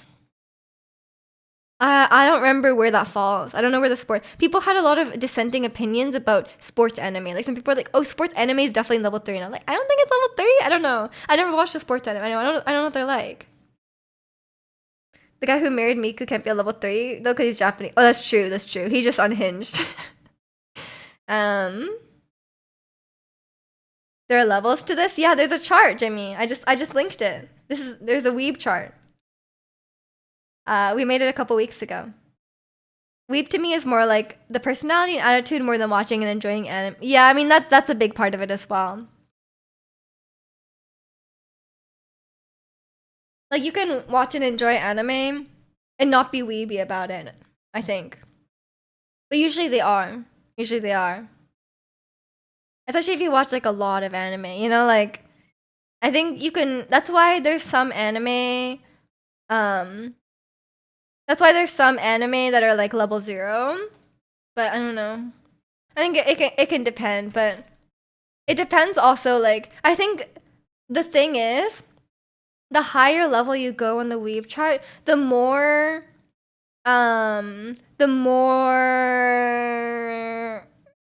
like anime tropes and stuff there are. So the more anime tropes and stuff you get into and don't mind watching is when the weebness rises, because like your tolerance to that rises. Because I think like as someone who I like a good show and I can enjoy an animated show for sure, but I cannot watch shows that have like really strong anime tropes. Because I think it's too much for non-weebs. Anime indoctrinates you. Yeah, exactly. Like you just become accustomed. Because like I noticed this very much in Genshin. When I first started playing Genshin, I was like, what the hell is this? I was like, why are these things in the game? Like, why is there so much like jiggle physics? Like, what is this? But the people who are really strong weaves and like, they're like used to that stuff. They don't even bat an eye at it. They didn't even notice it, right? Like, for me, I was like, it was immediately like way too noticeable, and I was like, what is going on? Like, what is this? I don't like this. But the people who are so used to anime are like, oh, is that weird? Like that's just how characters look. And I'm like, are you sure? Is that how characters work? I don't think so. Or like anime tropes and like the writing and stuff like that. I'm like, why does a character act like that? Anime. That's why. What do you think about rationing the weebs up to your single friends? I don't hate my friends. That's why. Why would I do that? I'm not trying to set them up, you know? Like, I don't think they would be good. I don't want my friends to have to deal with them. Like someone who watches anime and buying merch isn't necessarily weeb, but someone who judges anyone who watches anime and anyone who judges anyone who watches anime as one is justified in expecting a weird what? Sorry. I'm not sure what you mean, Anthony. I'm a fan who gets service. Sure. So your single friends are anti-weeb too. No, the issue is not that they're weebs. Why would I set my friends up with someone who like followed me to class and like who I rejected multiple times and is still like bothering me, right? Like the issue is not that they're weebs, the issue is that they're really creepy. You know, they're like creepy or they're like really socially awkward. I would not set them up. If that makes sense. Because if someone just liked anime and they were like a normal person, then I would be okay with being friends with them. But if they're treating me really weirdly, then no. A random question I must ask. Okay. Weebs don't own either, like anime culture has a ton of aspects to it that are objectively odd to the majority of the population. Yeah, exactly.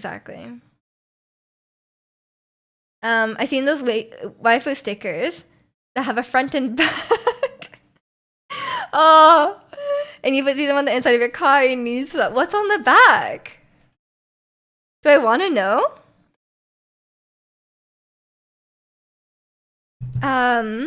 Clingy. I wouldn't say clingy. I would say, yeah, I would go more creepy than clingy.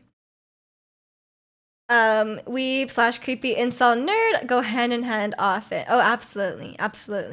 There's definitely some overlap there. How do you be honest but also keep secrets from others? I don't think honesty necessarily means that you're always sharing every single detail. Sometimes secrets are not yours to share. I don't think it's dishonest to keep someone else's secret. I don't think it's dishonest at all, and I don't think it's dishonest as well to keep things private. It's not. I think there's a difference. You've met a fair share of women who are awkward too. Oh, absolutely.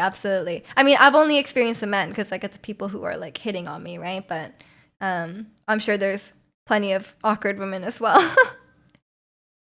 It's just the full life room. Interesting. I honestly, when you told me that, I'm imagining like they're like clothed on the front, but in the inside of the car, they're like unclothed. Like that's what I'm imagining. Not like picturing in my mind, but like I'm just like, you know, that's what I'm thinking. It's their full outfit, just from behind. I don't get it. Are you looking at the back of them?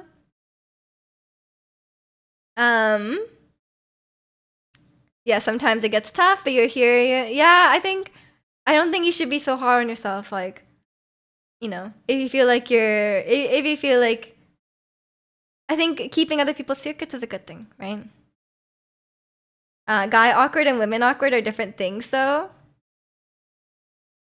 Yeah, I think so. I agree. A lot of times, well, I think it's also because of like what is expected of men and women in society in terms of romance, right? Because like men are generally more expected to make the first move. So like, I think maybe a lot of guys can be more like aggressively awkward, and also there's the aspect of like women are more scared for their safety around men, right? So sometimes men awkward can turn scary more quickly. That's not a word. So it's not dishonest to me to not share that you've binged all of One Piece. No, you gotta share that. You gotta disclose that. Full weeb disclosure in this chat. Shout that loud and proud. No, don't shout. Shout it ashamedly. Unless that the secret is harming towards you or others and something. Yeah. I mean, no. I mean, yeah. Sorry. Yeah. I mean, no. No. Yes. If the secret involves the other person and it's like harming them, then yeah. Like you should not keep a secret. Like if your friend is cheating on their spouse, like that's not really a secret you should keep. You use your best judgment. You know, the sticky part of the sticker is usually blank. Those ones, oh, that's what you mean. I see, I see. That's kind of cool. Yeah, because you can put it on a window.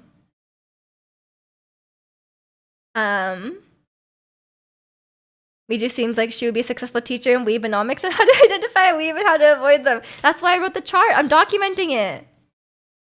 How can you be proud of something and ashamed of it at the same time? You can't. You can't. And welcome in, Ricky. Thank you, thank you. I could teach you how to do it if you want. Miju's life. I should start a class for weebs. How to stop being a weeb. How to not be weird.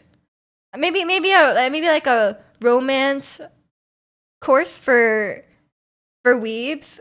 Maybe not specifically weeb. Just I think I would actually be really good at I could do weeb rehab. 2, like a class on how to not make women uncomfortable when you're like looking for a partner, like when you're trying to date and stuff, how to not make women uncomfortable. I would do really good at that. I feel very strongly about this topic. It would be like pickup artistry, but like respectful. You know, like respectful pickup artistry. But it's nothing like pickup artistry. You defend 90% of the Twitch audience with the weeb class, though? No, that's good. We're just gonna have weeb interventions for her friends. I'll like show up at their house and I'll be like, sit down. I heard that you watched Dun Dun Dun recently. Let's talk about it. What's the tuition fee?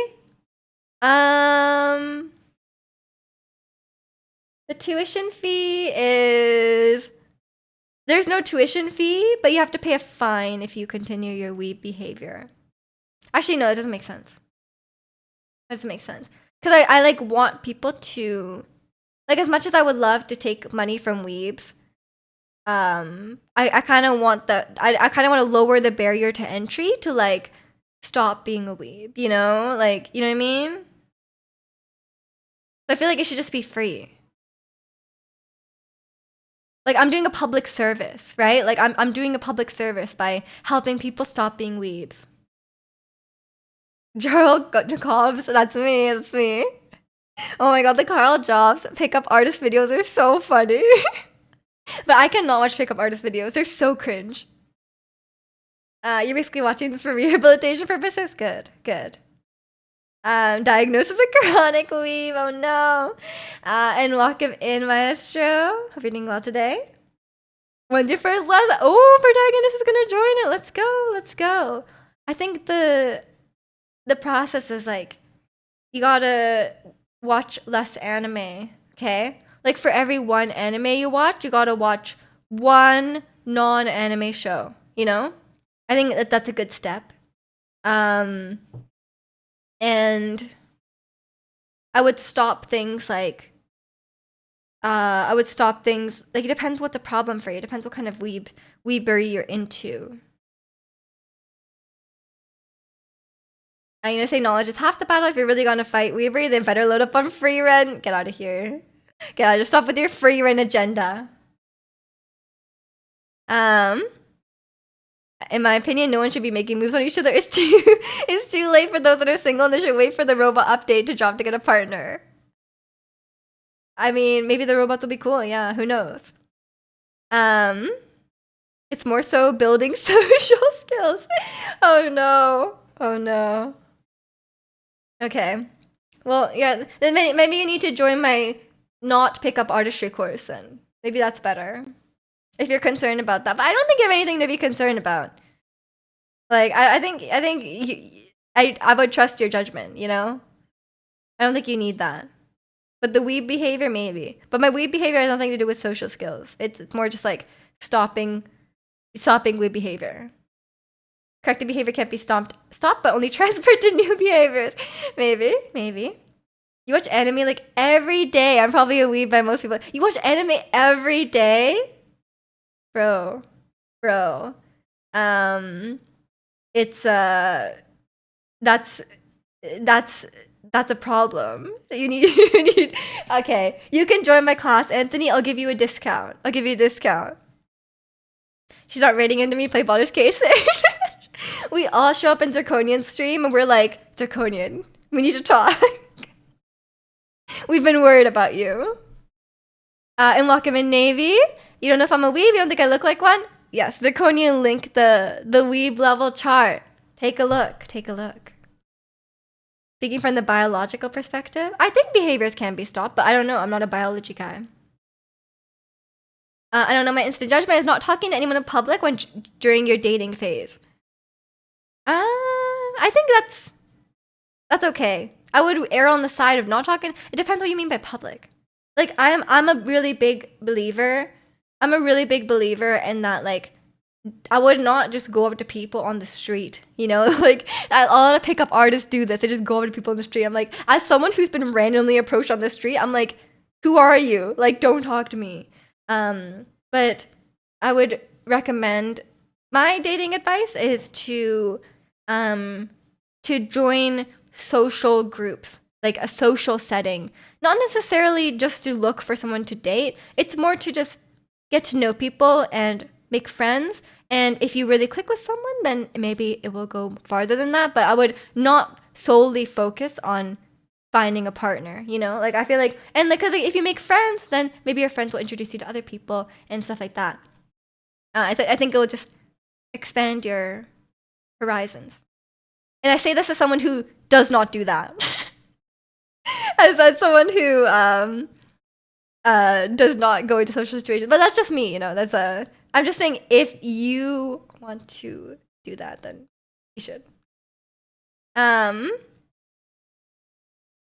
welcome in, Dan. You watch every episode of One Piece at least 3 times. That's quite high on the weeb chart. I would say that's a level 2 at least. Do I have a job? Yes, I'm a software engineer. I'm just gonna say hey in the stream and get banned. I cannot say if Zirconian will ban you for that. Is Zirconian stream later? Yeah, so after my stream in about 2 hours, Zirconian will start his stream and then we'll all head over there. If you want to finish Dragon Ball, you can take months watching daily and it's just one anime. I'm okay, Ricky. Denial is the first step in the recovery process. You gotta move on to acceptance. I appreciate the class discount. You're welcome. You're welcome. You get a discount on the free class. You're level 0. You'll still watch though. Okay, you're level 0. That's all good. That's perfect. You're very welcome here. I'm referring to going to social places just to get to know them. Yeah, that's good. That's good. Never talk to guys on the street with a mic. Never. Yeah, never. Don't talk to someone who looks like they're filming a TikTok. Never do that. Weeb dating advice. Hide your passions and be anyone but yourself. No, weeb dating advice. First, okay, either find a partner who's also a weeb, okay? The problem solved. You can be weebs together. Or 2, work on yourself and stop being a weeb, you know? And then go date. And then, so you're not bothering anyone with your weebness first. But if you are a weeb, maybe just find someone else who's a weeb. I don't know. A social setting, like an online forum about anime. I think you'll, yeah, sure. We could do that. So whenever I think of going to one, my energy plummets so much. I feel that. I'm so introverted as well. And welcome in, Soupy. Hope you're doing well today.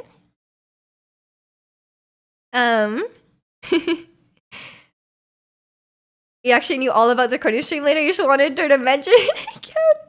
Zirconia, you gotta promote her here. Jimmy's working hard on your PR team. You better give him a promotion. Just go to Japan and get gaijin hunted. I think that's a myth that weebs have. That's a fantasy that weebs have. I feel like a lot of people are like, oh, you go to Japan as like a white guy, and then like Japanese girls will be all over you, you know? That's not true. They're super xenophobic. And a lot of people think yeah, so it's not like that. It's not like that. If you're weird and undesirable in the West, then you will also be weird and undesirable in Japan. Get some blankets to cover up all your anime figurines. Better yet, throw them away. Or just contain your weebness. It's very hard to contain your weebness. You just gotta stop. You didn't know, but now I do, and I'm gonna spread weeb propaganda all throughout a stream. You might get banned, yeah. Find a Korea boo, so you change teams. Boob no longer a weeb. You know what? If you're a Korea boo, you're no longer my problem. So sure, go for it. Jimmy's a real wingman. He is, he is. You're a non-weeb, but the weeb girls are quirky cute. I mean, if you're into that, then sure, yeah. Go for it. Not all girls, but 2% is enough? I mean, yeah. I'm sure there are people who just want to date a foreigner, but I wouldn't count on it. I wouldn't count on it. I think I think unless it's like a weird, like, you know, thing for them and they don't care about you as a person, you still need to be a desirable, interesting person to spend time with, for someone to date you. Just being a white is probably not enough still. Because there's probably other white people who are charismatic and funny and interesting, you know? You know what I mean? So you gotta still, you know, I would still recommend doing all the, you know, working on yourself things. There's no country that would find weeb appealing boys. That promised land doesn't exist. True. Burn your anime figurines in front of her as a romantic gesture. No, that's romantic, yeah.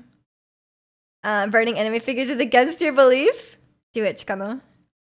Huge plus if you can speak Japanese. Yeah, that's also a thing. That's also a consideration. You're gonna have a language barrier.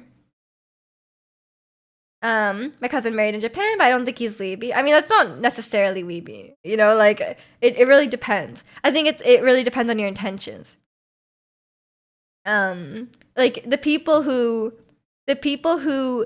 go to Japan specifically to marry a Japanese woman, that's the on the weeb chart, that's the Japan the country. That's the Japan the country branch. We don't mess with those people. We don't allow these people in here. So those people are racist. They're racist. Either they have a really, really strong physical preference, but even then, not every Japanese person looks the same, obviously, unless you're racist, and they do. But yeah, it's either that or, yeah, a lot of people, like creepy people and racist people are like, oh, Western women are too whatever. Like you know those people, right? That are like, oh, Western women is so messed up. Like feminism ruined women in the West. So I got to go to Japan, and the girls in Japan will be like trad wives for me. You know, like those guys. As someone who is Japanese, and knows many Japanese people, it is not true. It is not true that they all are like, you know, more submissive or whatever. It is not true at all. He went on Australia, so she's the Aussie boo. The Aussie boo, no way.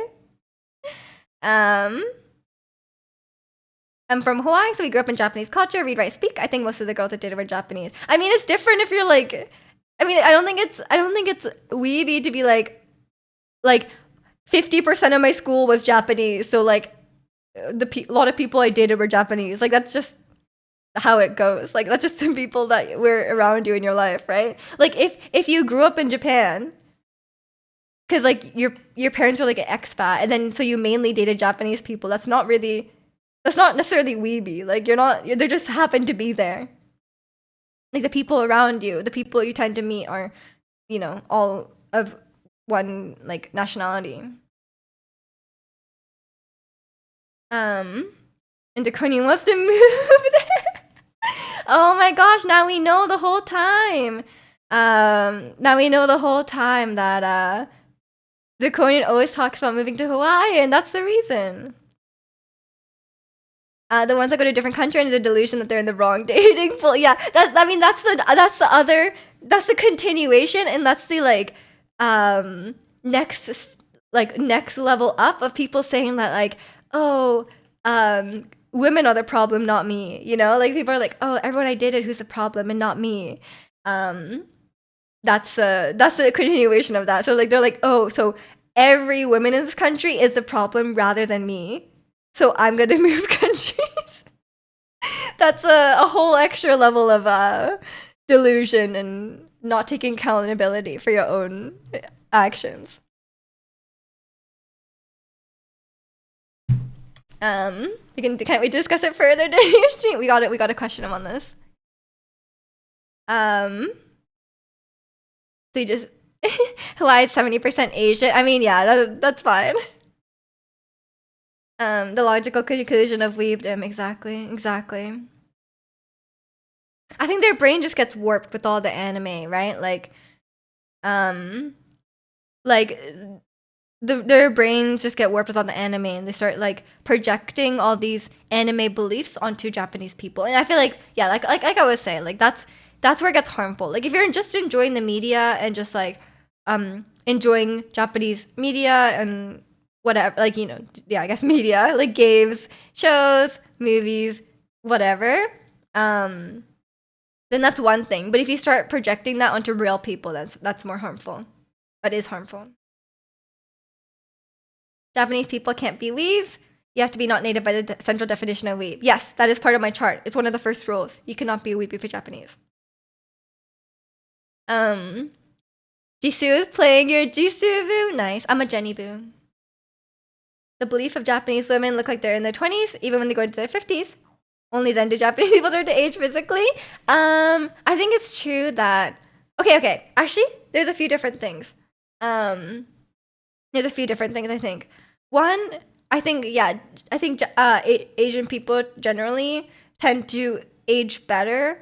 It could be partly like diet and like be more serious about skincare, like sunscreen and stuff like that. Or two, just like the facial structure, like maybe they have more like fat on their faces, so maybe they just look younger for longer. But also, I think it's partly due to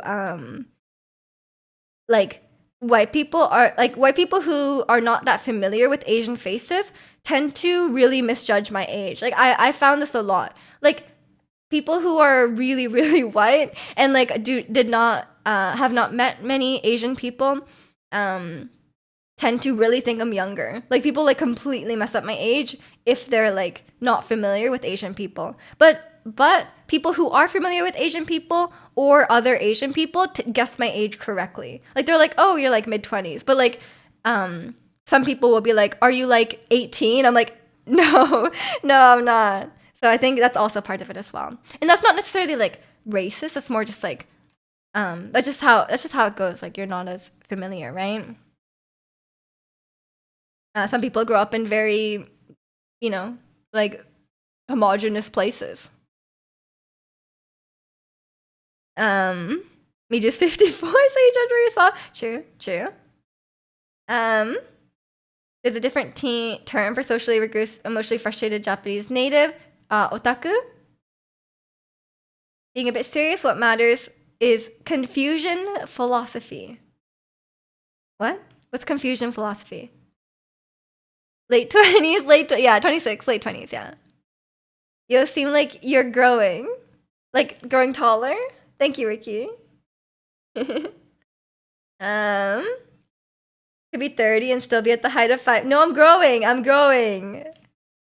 not gonna be. Oh, that's one too, yeah. Hikikomori. That's more like a shut-in, though. If you're like agoraphobic, I guess. I don't know. Confusion? Are we going? Oh, confusion. I was so confused. I was like, what the hell is confusion philosophy? I was like, maybe you're just trying to confuse me? I don't know. Okay, that makes more sense. Miji refuses to stop growing until she is telling them, yeah, I'll just will myself to keep growing. Maybe I'll just get some really high heels.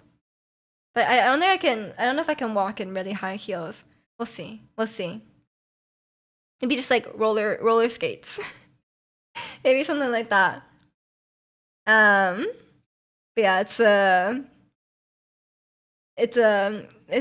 definitely. I'm working on it. I'm working on it. I'm gonna keep drinking milk and what else? What else helps you grow? Sleeping a lot. You know. Um, Miji will be 26 for another 25 years. I'm down. I'm down. Oh, Soupy was just telling me. We were trying to think of the word for the like the shut-ins in Japanese. Or those boots with thick soles. Oh, I have those, but they don't fit. They don't fit. They're too small. I don't know what to do with them. Needs, yeah, needs to. There's so many words. There are so many words, really. By the time Miju hits 80, you won't be alive by then, Shikano. You'll never see the day. Do you think when you're old Japanese lady, you'll still be despise weebs? Absolutely. I will use my old age status to not abuse, sorry, yeah, like to call out weebs, you know? Or like you know, like old people are yelling at the youth on, like, you know, they're like, oh, these kids on my lawn. Like, I'll be yelling at the weebs, you know? That's me. But yeah, it's maybe weebs will have evolved by then. But yeah, it's a weird thing to say, bro. But yeah, it's like I will definitely be, even if I'm like, even if I have like dementia, I will still be like very aware of weebs. Like I'll still like, like, you know, I'll be in the senior home and some guy, like there'll be like the people like helping you, like the nurses, and the nurse will be like, oh, the nurse will have like they'll like check their phone, you know, they'll check their phone and it'll have like an anime picture, and I'm like, get this person away from me. This is elder abuse. Get this person away from me.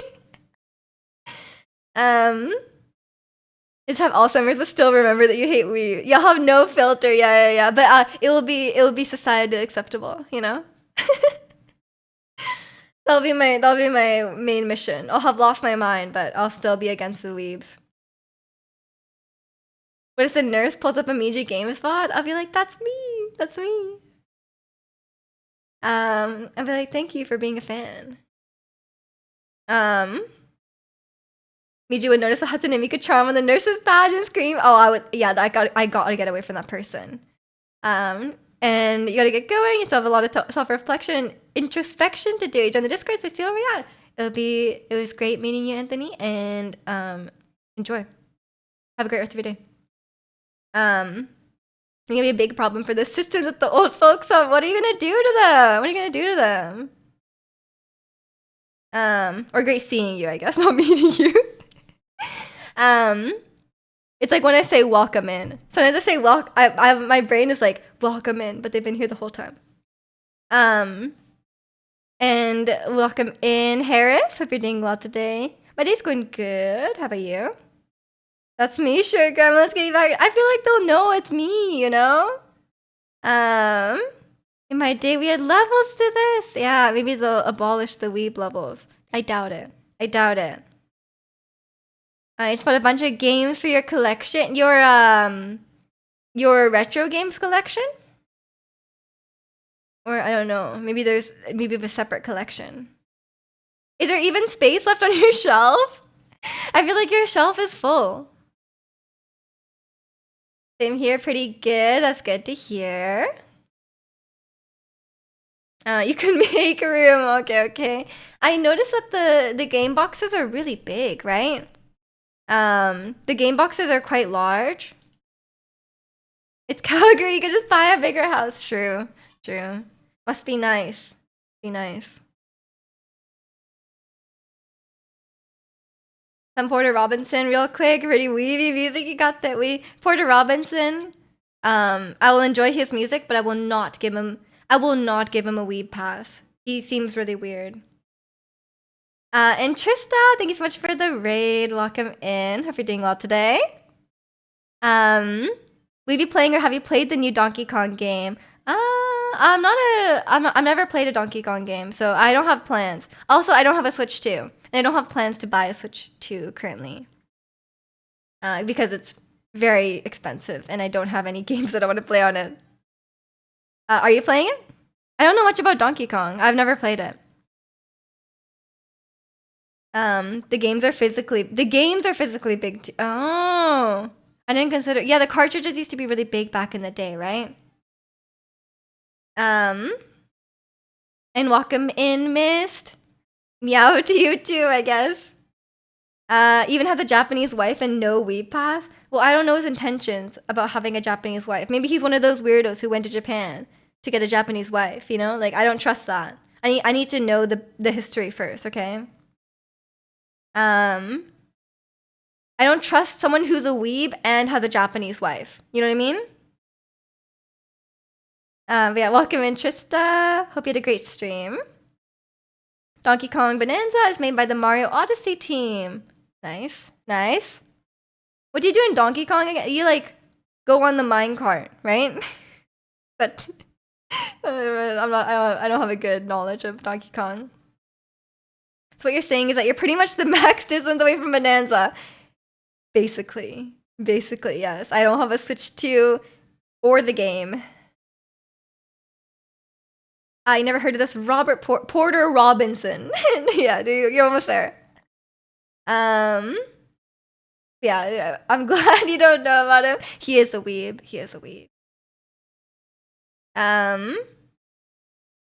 Maybe taking the time to read the rules. That's a good point, Memories. Yeah, reading the rules is important. Will you give away the plushies behind you? No, I will not give them away. They're mine. You can't have them. Hard to love. You like hard to love? There's only one right answer. And welcome in, Kim. Hope you're doing well today. Being a weeb plus Japanese wife reminds me of one episode of The Button. Oh, not The Button. What happened? Was there a weeb on The Button? I can't. I don't want that. That's crazy. I haven't watched The Button personally. I've only watched people react to The Button because like I need like a layer. I need like a layer of separation between me and that show. You know, like I don't think I could watch it directly. Same here. You don't have a Switch. You only have an Xbox. I guess you're not playing Donkey Kong Bonanza either. Secret Self Rose. Jisoo is not hard to love. I mean, Rose is not hard to love either. We love a good rosé. Not like the wine or the pasta, but rosé. Yeah, it's although I wasn't a huge fan of her album. It was easy for me not to love them. No, it's hard. I mean, okay, actually rosé doesn't have bangs, so it probably is. It probably is hard for you. Have you ever considered getting bangs yourself, Chikano, if you love them so much? Have you considered this? You could. That could be you. You could just your hair like this. You know? I'm sure you could rock it. Have you considered getting the Japanese girl bangs, you know? You know the ones that are like straight across here, but then there's like a piece on the side? Have you considered doing that? Maybe that's the play. Good luck with stream then, and don't forget to drink water. Thank you. I won't. I like drinking water. You like them, but not on you. But have you tried? Have you even tried? You don't even know what they look like on you.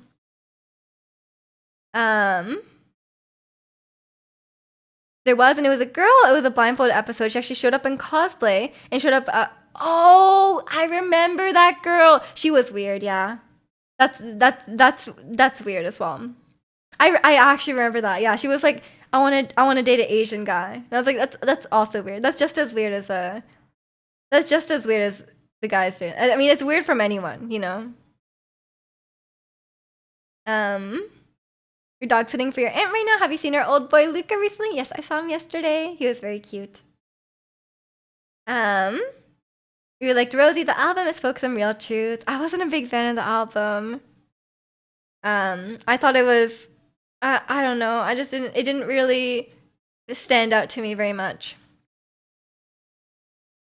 Speaking of when they got the half black, half colored hair, I don't think anyone on Blackpink. I think Jennie had like the white, like the white bangs and then the black hair. Like she had that at some point. It was cool.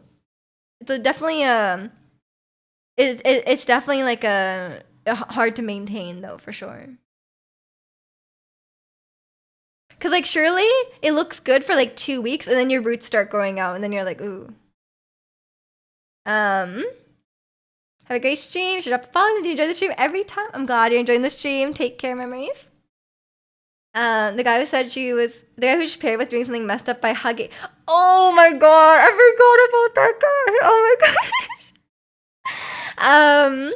Yeah, there was a guy on the button, or like, yeah, it was like a blindfolded dating show, and he was like, every girl, he like went to hug them, and he was clearly doing that to like check their bodies, right? Like, it was like, the whole point of being blindfolded is to like not be shallow, and he was like, every person, he would hug them, and then if they were not skinny, he would immediately pass them. I was like, bro, everyone can tell what you're doing. Like, don't do that on a. Don't do like. Why would you agree to the blindfolded one? You know, like it's perfectly fine to like. It's perfectly fine to have preferences on someone's appearance, but why would you go on a blindfolded show if you care that much, right? Like, and then he just seems like a weirdo, right? Like he just seems really weird.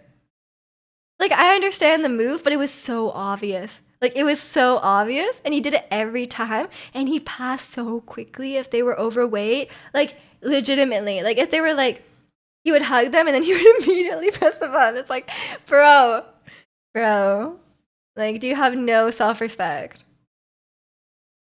Did you see K-pop Demon Hunters on Netflix? No, I haven't seen it. You'd be a Jennie fan because the music was so experimental and powerful. Yeah, I think she had a more strong like identity with her album. Like it was more like it had like a strong theme, if that makes sense, and the songs were more varied. I felt like Rosé's album, the songs are too similar to each other. I would have liked more variety. Who goes dating in front of the camera? And I mean, yeah, like that's a whole other thing as well. I like watching this YouTuber called Dylan, and he's like, you might know him. He does like he like watches movies and stuff. He like reacts to movies, and he went on a dating show like just for fun. And they kept setting him up with people who were like really big fans of him, and I was like, that's kind of weird, isn't it? Like some of the like it was like the ones where the girls are like behind the screen, so you can't see them. But some of them would like, and they're like, they answer prompts, but some of them were answering, like, they were like huge fans. Like, they were posting videos online being like, oh my God, I love Dylan so much. Like, I would kill someone to date him, like that kind of fans. I'm like, it's kind of weird to set them up with a fan like that. Like, I mean, I don't know. It's a bit weird.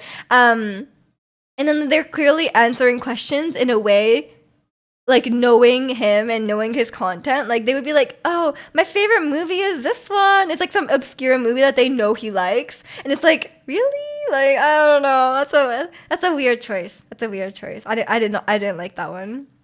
But it was entertaining. It was entertaining video. Like not taking it too seriously. Like I think I don't think anyone's like really seriously dating on the button. Like I don't think they actually. I don't know. I don't know if they actually go in like, they probably go on like one date if they won the button and they like pay for it or whatever. But they probably never see each other again, if I had to guess. Because like I feel like the people who go on those shows are usually like, they want to be like influencers or whatever, right? Like they want to be actors, they want to be influencers, so they're like trying to get their name out there. They're not really doing it for love. Because like if you really wanted to find a partner, you would not go on the button. Like who is going on the button for that? Yeah, there's definitely some interesting people on there, it can be entertaining. There's some weirdos for sure. But yeah. I'm always very suspicious of people who are like, oh, I'm specifically looking for this race of people. Unless like they're also the race and they want to date someone who shares their culture. But yeah, if the people are like, because it's like it sounds okay on the surface, maybe. It sounds okay on the surface, maybe, but then you're like, why? You know, it's like one thing to like certain. It's one thing to be like, oh, I like girls with dark hair. You know, like I like girls with black hair, and I like girls with brown eyes, and I'm like, okay, yeah, like fair enough. Like that's common. In certain traits, or like maybe they like I think it's less weird to like someone like a race's like physical features, but it's also a bit weird in the way that like there's a lot of variation within a race of people, right? You like because if you're like, oh, I like how Japanese girls look, but like from person to person, they can look really different, right? So it's a little bit racist to be like, yeah, they all look the same and I like them, like weird. But it gets extra weird when you're like when you apply personality traits. You're like, oh, um, I don't necessarily like them for their looks. I like them because they all have this personality trait. It's like, bro, what?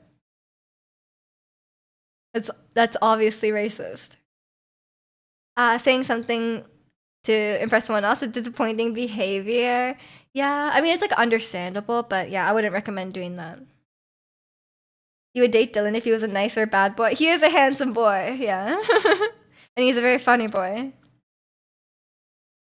I never forget the guy on the button who rejected a he rejected a girl for not liking Marvel. That's so cringe. I'm sorry.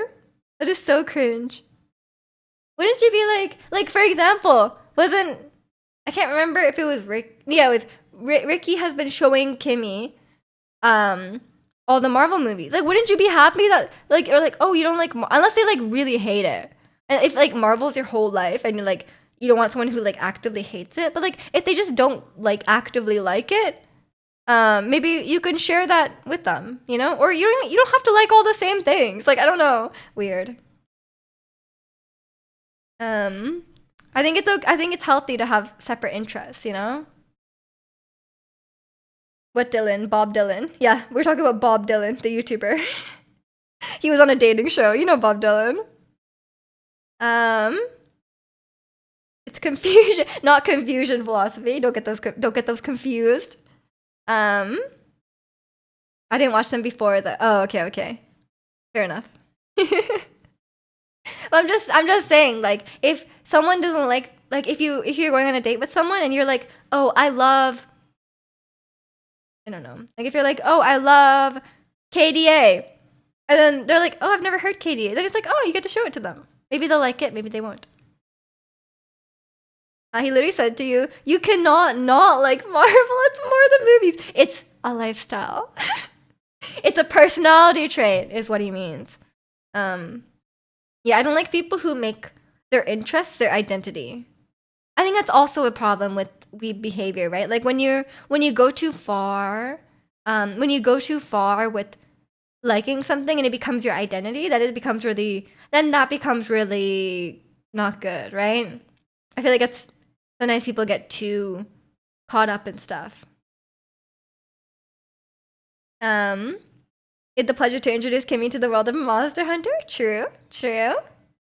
The awkward moment when they don't like it, but they stand there politely. Oh God, yeah, yeah. I mean, that's fine though.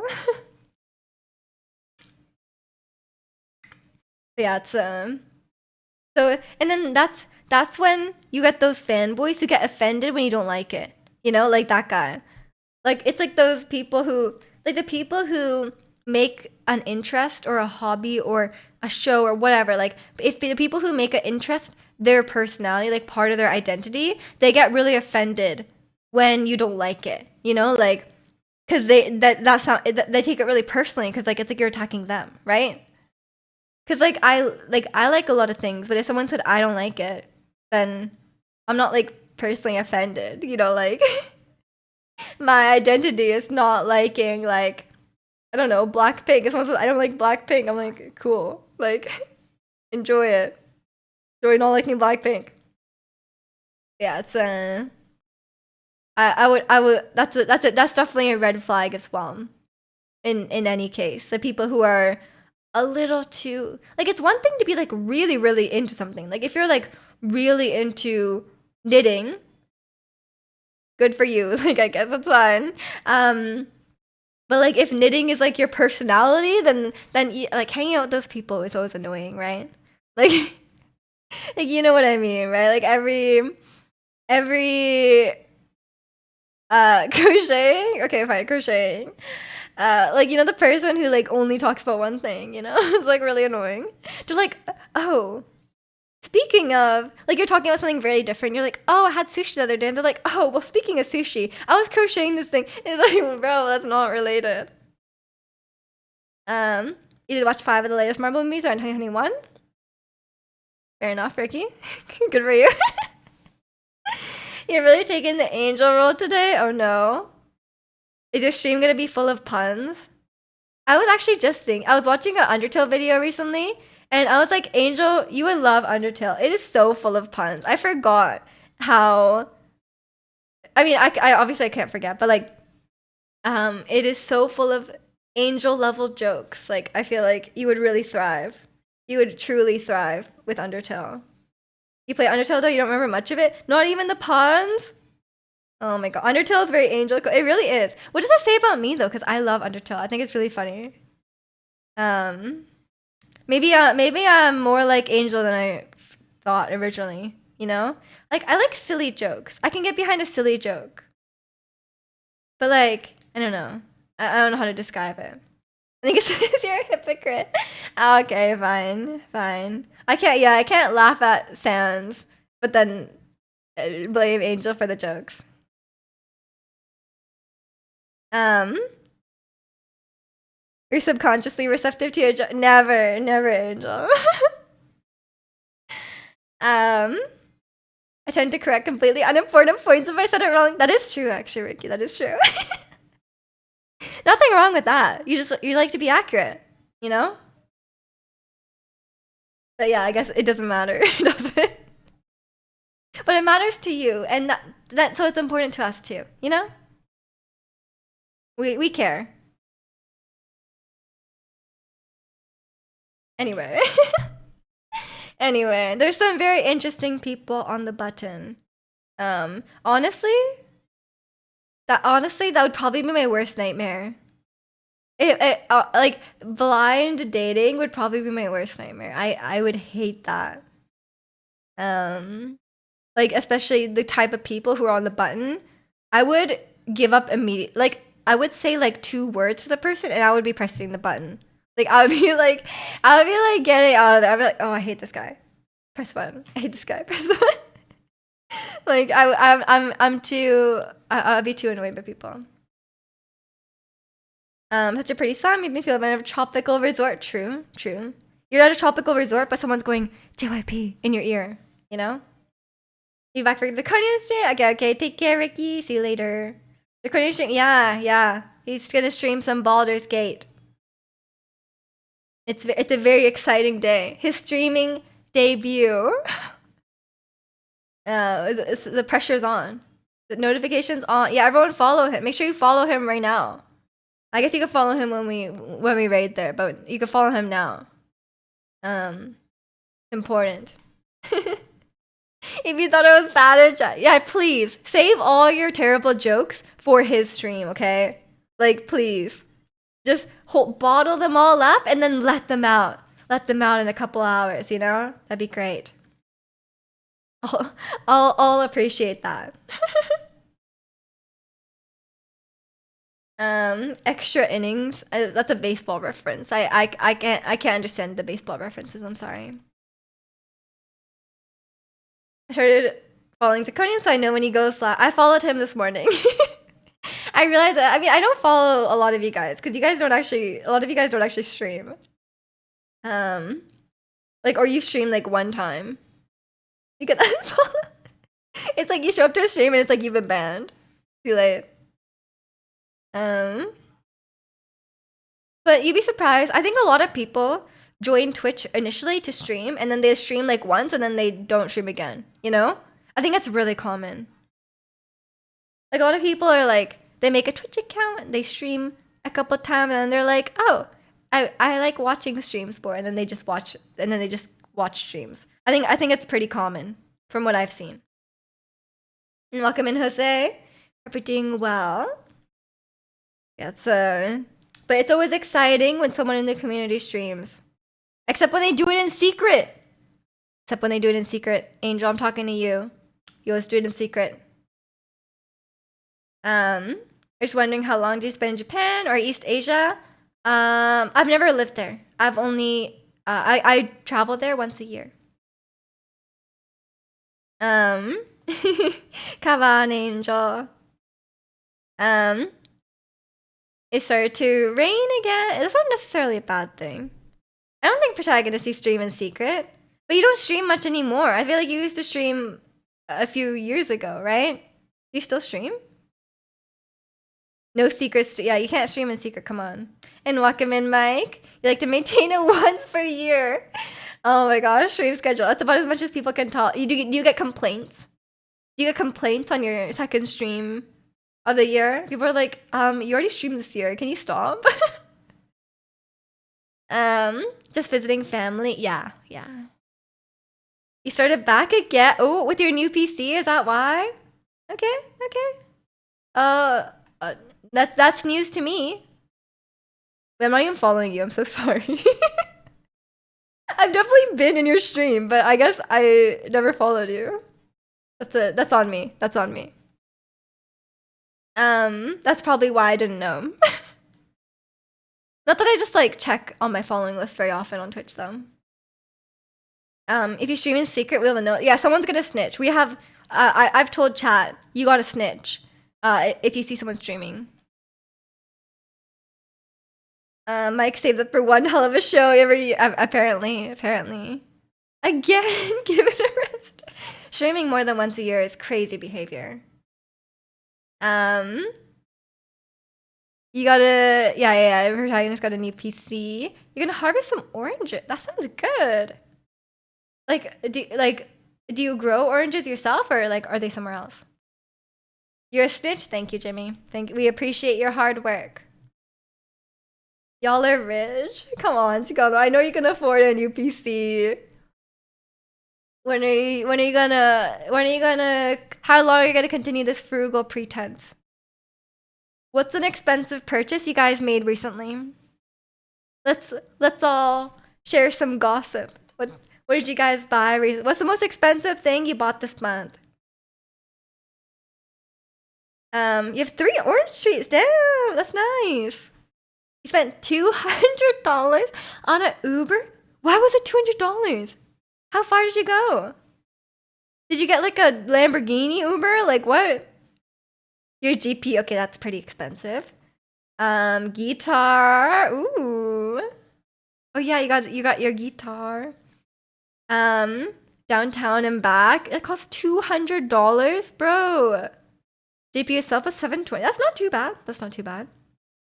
And welcome in Peel. You paid like $19 for a beer at the zoo? Bro. At the zoo? I didn't know they had beers at the zoo. That's crazy. That is quite expensive. That's a big purchase. You bought a mic so you could speak on Discord too. That's what that mic was. I have the same one, by the way. It's the Razer. What? It's something. The mini one. It's cute. There's a pink one as well, but the pink honestly is like a really bright pink. I'm a CAD guy. AutoCAD, no way.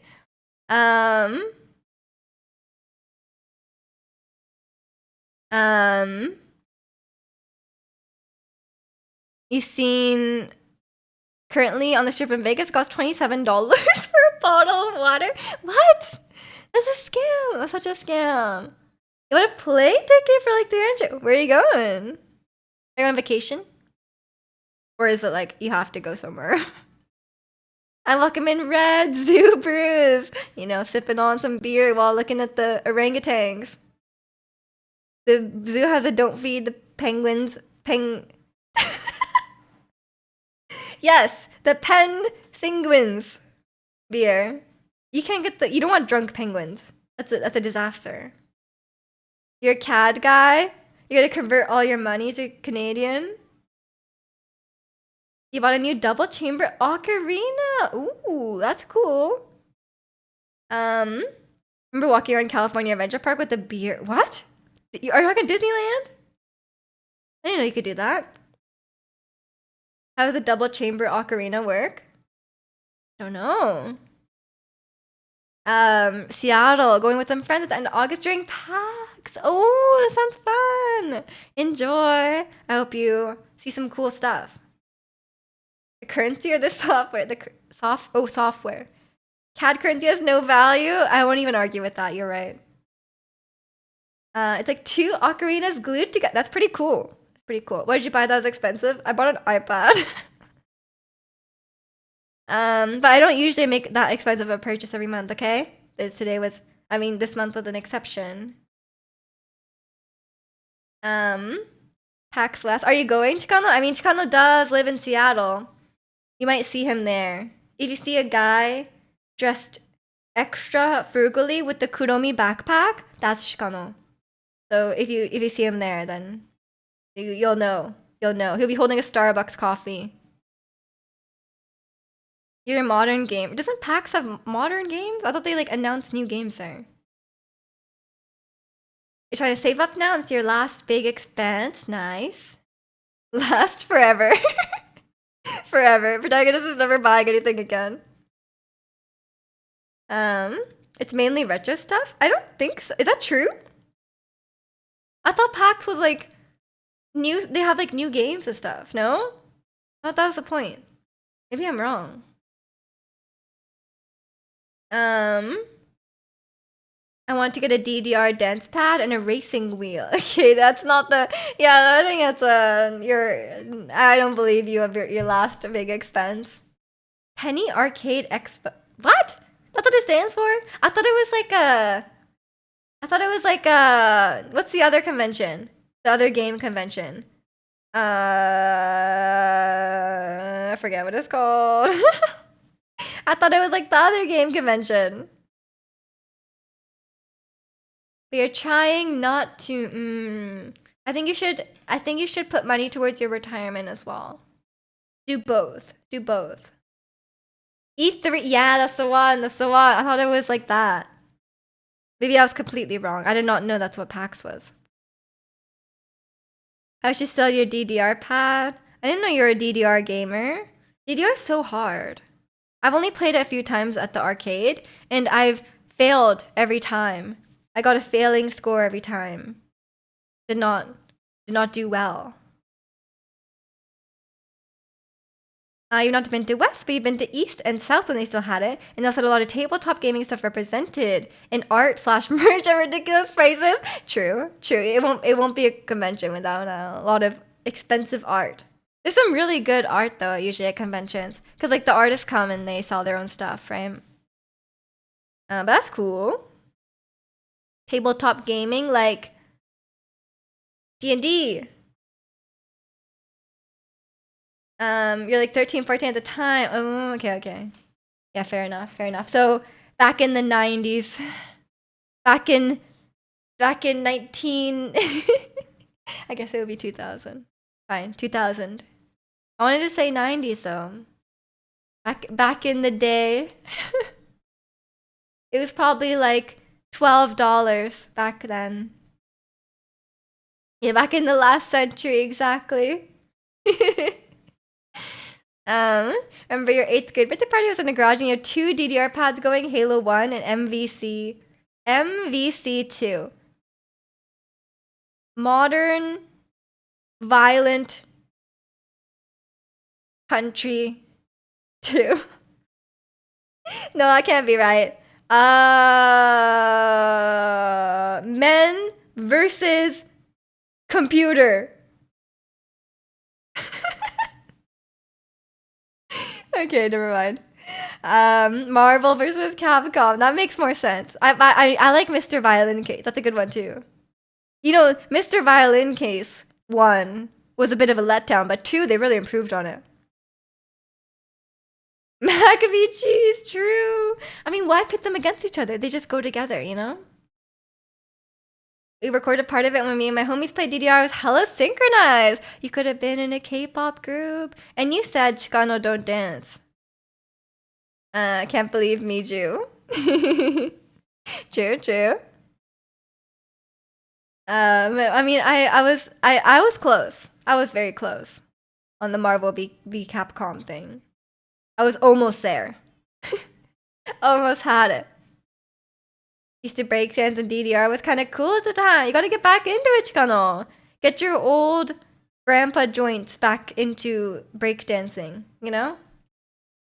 Aren't you worried you'll hurt yourself though? I feel like I'd be worried. There's this QTE game called Bust a Group. Ooh. I love a good QTE game, as you guys know. I want to play Rhythm Heaven, man. When's Rhythm Heaven on this? I would buy a Switch 2 if they release a new Rhythm Heaven game. Who makes that? I need to ask them. I need to call them up and ask them. Like, hello, please make Rhythm Heaven Switch. Rhythm Heaven Switch time. Rhythm Heaven Switcheroo. Like, whatever you want to call it. Just make one. Just make one. I'd be so happy.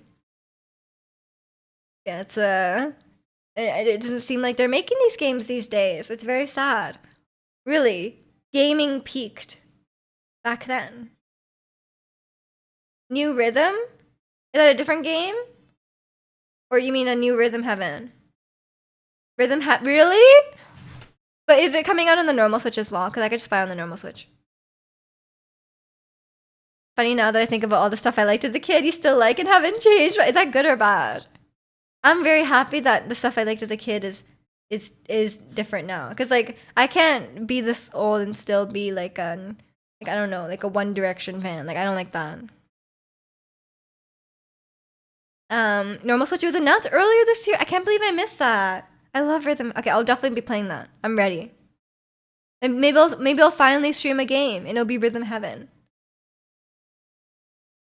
When is it coming out? We're all just big kids. Possibly. Big girl Mija just likes K-pop and Genshin. I mean, it's better. I feel like it's better than One Direction. I don't know. I was really into One Direction. Like you have no idea. Don't tell Harry's tell. I'm sure he'll get over it. Harry was not my bias. Okay. You're not a One Direction fan either. Too bad. Not a Directioner. I mean, Zayn is pretty sick. I don't like Zayn. He left. He abandoned us. The fans. He abandoned us. I liked Liam because he was the best singer, and two, Louis. But then after they broke up, Liam was being weird. But I can't really speak ill of him now because he died. But he was acting real weird. He kept going on Logan Paul's podcast. You can kind of imagine. Like, see where I'm getting at. Like, he kept going on. He was on Logan Paul's podcast. And he was like saying weird stuff. So I can't say I like him after the fact. But he died, so I guess like, yeah, I guess you don't really want to speak too badly about him. But I liked Louis, although he wasn't really the best singer. It's called Rhythm Heaven Groove, coming out in 2026. Oh my god, I can't wait. I'm so excited. Bros like here with no direction. Exactly. Mija needs new rhythm games. I do. I love a good rhythm game. Liam Crypto Bro. I don't know if he went in on the crypto. I'm not really sure. You abandoned Liam? He died. He died like last year. Have you heard of Patapon? No. You should try Parappa rapper too. You guys have told me about this. It does look fun. I'd be open to that. One. It's a PSP game? How would I even play that? I have a PS5. Is there like a remaster? Don't even know. But the problem with rhythm games is that a lot of rhythm games are really weeby. Like, you ever heard of Osu? So weeby. So it's like, I don't want to get too much into rhythm games because there's a lot of weeps around. It's very scary. You gotta save the world because the villain turned all the food into ramen. That doesn't sound too bad. Welcome in, Omer. Is it still hot? No, it finally cooled down. I'm so happy. Yeah, all the food is ramen. Doesn't sound like a bad world. Yeah, it's not that bad. It could be worse. You know? I mean, obviously, it's not ideal. Like we want a variety of food for sure, but um, it doesn't sound the worst. Yeah, there could be worse foods for me to turn into. I mean, you're trying to get a cheeseburger and it's ramen, you'd be mad. That's true. That's true. You have a good point. A good point. Okay. Speaking of rhythm games. No, there's no segue. You guys can play a rhythm game in chat to Malomart. I'm gonna BRB again. We tried ramen, but that sounds really gross. I feel like that I don't like that. I don't like that. Okay, anyway. Enjoy, play, make sure you press the right rhythm game buttons in chat. I'll be watching. The QTE. Okay, BRB. Give me a couple minutes.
Okay, I'm back. Good job, Angel. You're doing great.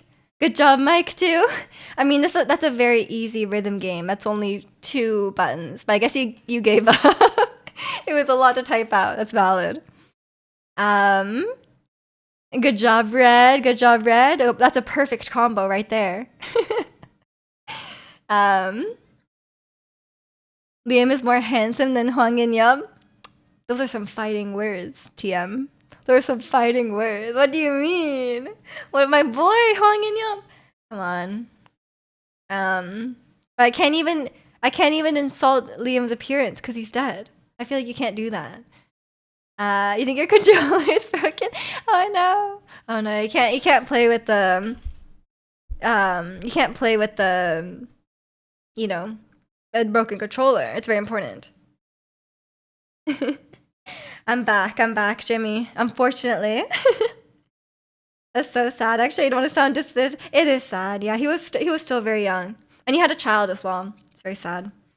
It was like a freak accident, I think, or something like that. Like he was like real drunk. It was like I think he was just really drunk and he like fell out a window or off a balcony, something like that. So yeah, be careful. Be careful. If you're getting really drunk, don't play on the balcony. Don't go near pools. I think one thing is like, aren't we all very concerned that like, aren't we all very concerned about pool parties? Like really drunk people at pool parties. Like, are they gonna drown? Like, are they gonna drown? Are they okay? Welcome back. Time to talk about weaves. No, talking about people dying. Um, you're watching on purpose. Okay, thank you, Jimmy.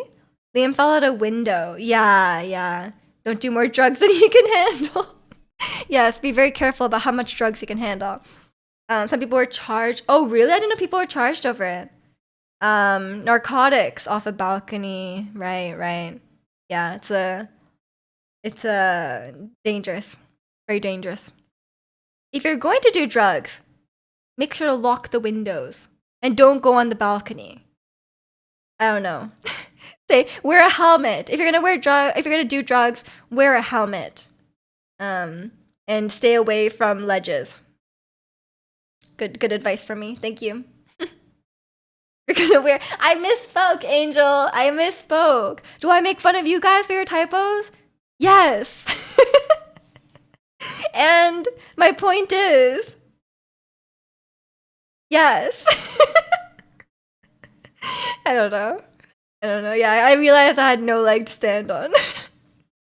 So you're right. You're right. You can't know my English though, even you're fluent. I will never let you live down the voila incident. Do you guys? A lot of you guys weren't around for this, but there was this voila incident. There was like, I don't remember what it was, but like Tiana was just saying like, he was trying to say like, he was like, oh, you do this and then voila, you know, and there's like, you know, voila is like this, right? And then he wrote voila. We all looked. It was so funny. It was so funny. I'll never let him live that down. I will come to his funeral and tell this story as a eulogy. Like I'm ready. I'm ready. I'm gonna say it at your funeral. I'm gonna write it on your tombstone. Or if you get cremated, yeah. If you get cremated, it's on your urn. I'm writing it in Sharpie. Well, I know it's so funny. I love it. Oh my god, Mike. Thanks for the gift sub to Voila. I'm sure they will enjoy. Is there actually someone? I guess there has to be someone called that. Yeah, I appreciate the gift sub. Enjoy that, Chikano. That was for you. That was in memoriam to you. I really hate it here. You're welcome. You're welcome. Very, very embarrassing. I know, right? I know, right? So embarrassing. Voila versus voila. Stupid French spelling. I know, French is annoying. And welcome in, Elisa. How are you? You look so pretty. No, you. How are you today? Your stomach hurt. Oh, it's so good. It's so good. I will be remembering that for the rest of my days, you know? I really need to learn I really need to move on to Italian opera songs in my singing class. So I can sing to Elisa in Italian and then she can laugh at my pronunciation. Cuz I'm sure that will happen, but I'll be ready. I think my French is real bad. How am I? I'm doing good. I'm doing good. How are you? I was seeing your Instagram post recently. I'm always very jealous. You have like always at very beautiful places. Very beautiful person. Very beautiful places.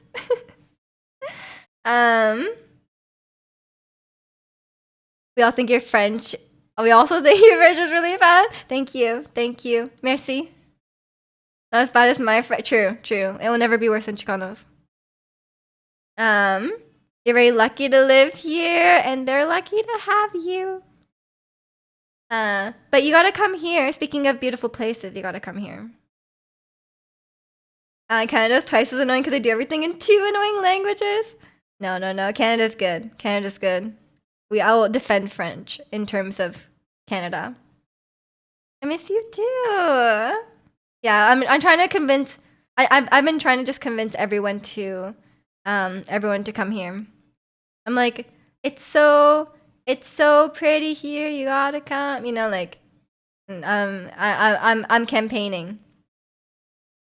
To Toronto, didn't she has the highest crime rate? Toronto? Yeah, don't go to Toronto. Go to Vancouver. Come on. Um, and welcome in and voila, you were summoned. Hello, hello. Yeah, we were talking about voila. It's very important. You got to convert everyone to Pacific Northwest locals. I know, I know. I can send some to you though. I'll send the weebs to Chicano. The weebs can go to Chicano, and I'll take the non-weebs. How'd you convince me as someone who doesn't go out a lot? You can go to PAX. Yeah, you can go to PAX with Chicano. He'll take you. Where is Canada compared to Vancouver? What do you mean? Like locationally? Yeah, you can take all the weebs to PAX and Anime Expo or whatever the hell you guys do. Sakura Con, is that in Seattle? I think it is, right? You guys can all go there. Canada's near Vancouver. Yeah, they're very nearby, yeah. Then you could take a few hours flight, you know? At least Canada says nonante instead of gotcha bin thing. Do we? I feel like I learned the. You mean like the way they calculate numbers? They say like two. They say like 4 times, like I guess four is 420. You say like 4 times 20 instead of 80. I think I did learn that though in school. Sakura-con, don't tell Ratzi. True. He's gonna show up thinking it's Sakura from Le Seraphim, and then he's gonna get converted into a weeb. Major wants me to take a few hours flight away from Canada. Yes. Je suis jazu. Jazu is French slang for chatter. Is it? Okay, I'll believe you. Whenever people try to tell me like other languages, I'm like, I feel like sometimes they're just trolling me, you know? It's like not real at all. 90 equals 90. Yeah, that's weird. I don't like the way they do that. But English is weird too, because we have like 20, 30, 40. You know, like we have those numbers. It's like, why do we have those numbers? I don't know. Because in Japan, they just say like 110, 210, 310, 410. That's like so much easier, right? Like, I don't know why we have these numbers that are like 30. Like, who wants to learn those numbers? You know, I feel like it's really annoying. You don't worry about it. You can't count that high. Yeah, who goes all the way to 90? Yeah, that's crazy. But yeah, it's I always realized that English was annoying. French is so weird. Just say the last letter of every word. True, they never say the last letter of the word. English is weird. French is weird. Canada's double weird. Okay, fine. You can have that. But Canada's cool. I'll stand by it. Even though we have weird double languages, Canada's still cool. Because English doesn't have silent letters. Never. Yeah, never. We never have silent letters. Yeah, it's although Vancouver's being kind of weird. Like it's the weather hasn't been great this weekend, but I appreciate it because it could finally cool down my apartment. I was suffering quite a bit. That's okay.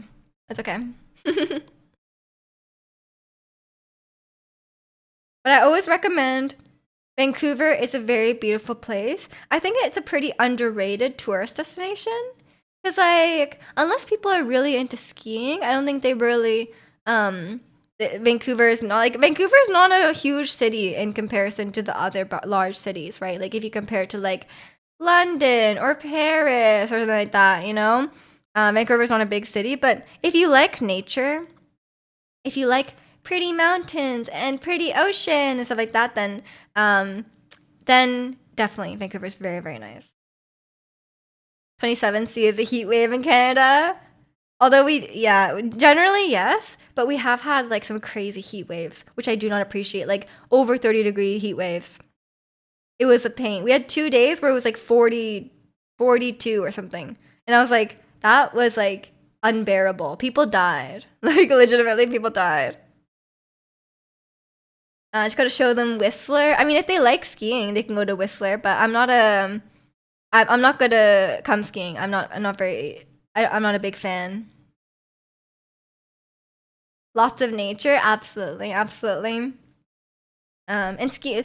If you really like skiing, Whistler's real expensive.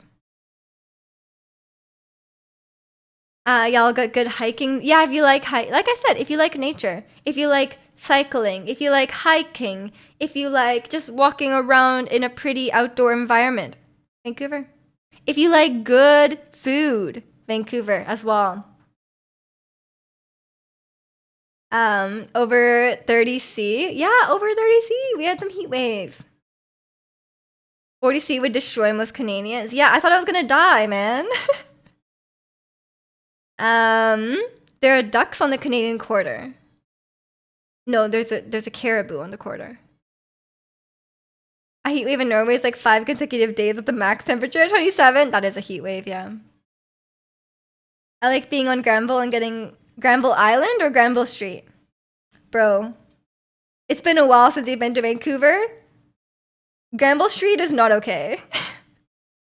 Since COVID, some areas of downtown have gotten quite sketchy. So when you come back, don't go to Granville Street. Drug addict bums, like yeah, like as in if you walk down the street, there will be human feces and needles on the street. So yeah, do not go there. But other than that, Vancouver's very nice. Just don't go to certain areas, okay? Um, I'm not trying to change the, not trying to scare you guys away from this, We're in a heat wave right now. I'm sorry, man. Remember going to Finland, saw the headline of 28°C being a heat wave. I mean, in Vancouver, it wouldn't be unusual to hit 30, but 30 will be like the peak of the heat, I would say. But I don't know. It's like global warming, I guess. There was a couple years. I think it was 2021. We had like a couple of days where it was like 40 degrees, and that was really brutal. It was like a national, it was like a citywide emergency, okay? That kind of thing. And then one year we had like mid 30s, a couple of years ago, but after that it's been okay. But yeah, I would say every year it's been getting hotter and hotter. Cause like when I was growing up, 30 was quite warm, but now it's like fairly normal in the summer, so it just gets hotter. It's like downtown Seattle these days. Yeah, I think there's a lot of problems. I thought there were ducks in Canada, now I hear there's trash and needles. In certain areas, but there are ducks as well. There's a lot of geese. Do you like Canadian geese? There's so many. You can, if you want to get harassed by a Canadian goose, like there's lots of places where that can happen. From my perspective, in Western Sydney, above 45. What? That's not even a real temperature, bro. That cannot be real. I'm staying away from Australia. Australia is terrifying. The extreme heat, the magpies, the huntsman spiders. Come on. Canadian geese are an invasive species here. They're ruining our beaches. Yeah, geese are awful. Geese and ducks are synonymous. They are not. They are not. Geese are really awful. Who do you think is leaving those things? Not the geese and their needles. What are they doing? There's a drug problem among the geese. But yeah, it can be kind of rough in certain areas of downtown. Even in nicer areas, sometimes you just walk around, some guy is smoking crack, and you're like, great, that's really nice. Like, thanks for smoking crack, like right there. That's it's once in a while. So I don't really like going downtown. I'm not a big fan of downtown. But other than downtown, very nice. Huntsman spiders aren't even poisonous, but they're so big. They're too big. Do those geese have an untitled game? No. Not the Canadian geese. The Untitled Goose Game, fairly accurate actually. That you're kind of being like a menace as the Untitled Goose Game goose. But Canadian geese are like, they will attack you. Like if you leave a small child Like you cannot leave your small children attended near the geese. Like your child will get overwhelmed and attacked by the geese. Okay, they are evil. They are absolutely evil. That's partially why I Uber downtown. I want to leave my car down there. Super. Yeah, you don't want to leave your car downtown. It's it will get broken into. In Vancouver, like if you leave your bike anywhere, if you leave your bike unattended for like 10 seconds, it will get stolen. Even if you lock it, they'll take your wheels. Like they will take something. Are you going to Japan this year? I'm planning to. Why? Are you going to Japan, Elisa? Oh, I'm probably gonna go in November, but no plans yet. It's kind of like family dependent. What the heck happened to Canada? I used to feel extra safe. I wouldn't necessarily say it's unsafe. Like there's a lot of like homeless people and there's a lot of like drugs and stuff like that, but it's not necessarily like unsafe. They're just kind of like, you know, they're not like hurting anyone usually. But there's definitely some. Like a lot of things make the news. Like it's like, oh, a random stabbing will make the news, right? But I don't necessarily know if it's more common or less common. I think it's kind of like that everywhere, you know. Like you hear about scary things, but generally it's fairly safe. Cats are bigger and hairier. Yeah, but they're not spiders. Like I'm like a spider-sized cat is one thing, but a cat-sized spider, terrifying. I remember roaming around super late at night and not a fear anything. I mean, I think you'll still be okay in downtown at night. Like they're not generally dangerous. Like they will steal your bike, but like they're not aggressive or anything like that. But I personally would not roam around at night. Not anytime soon. Hopefully one day. Okay. I'll give you a lot of advice if you want to go to Japan. I just know you usually go around October/November. Yeah, I think if you're gonna go, I would recommend in the spring or in the fall. Those are the best time. Dude, I would not go in the summer. It will be really miserable in the summer because it's like super humid, super hot. And you'll just be like sweaty. It won't be fun. The most dangerous animal in Australia is the men. Canadian women can't defend themselves against a rugged I was with you in the first one. I was with you on the first part of the sentence. I do agree the most dangerous animal is men. But it's not because they're charming. Did you know there's underground Seattle tour? What? What's under Seattle? The Ninja Turtles? Elisa wanted to go to Japan. It's kind of weeb behavior. No, she wants to go because of me. Because I'm there. No, I'm not there, but I've been there. You heard that it's very human in the yeah, it is not enjoyable. It's hard to like go out and do all the touristy things that you want to do if it's like really hot out. Thank you for the stream. No worries, Jimmy. Seattle burned to the ground back in the 1700s. Most US cities burned to the ground at some point. That's why we have our fire standards, our fire safety codes, you know? The double staircases, very important. I mean, these days buildings are more fireproof. I think back then the buildings were not very they were very flammable, you know? It must have been wild before electricity. Yeah, exactly. Everyone's having their bonfires in their house, you know? Most European cities have gone up into flames a few times. Yeah, exactly. I think just back then there was less fire safety and there was less like, you know, like these days, buildings are pretty hard to burn down. Just one little mistake, tipping over a lantern. Yeah, exactly. You have like an oil lamp and it just like spills oil everywhere, it just goes up in flames, like, and then everyone has a lot of paper because like there's no like computers or anything like that. And you know, just you have all your parchment and ink quills, you know. People didn't know how fire works, so they couldn't fireproof any. I mean, yeah, fair enough, fair enough. You live and you learn, you know?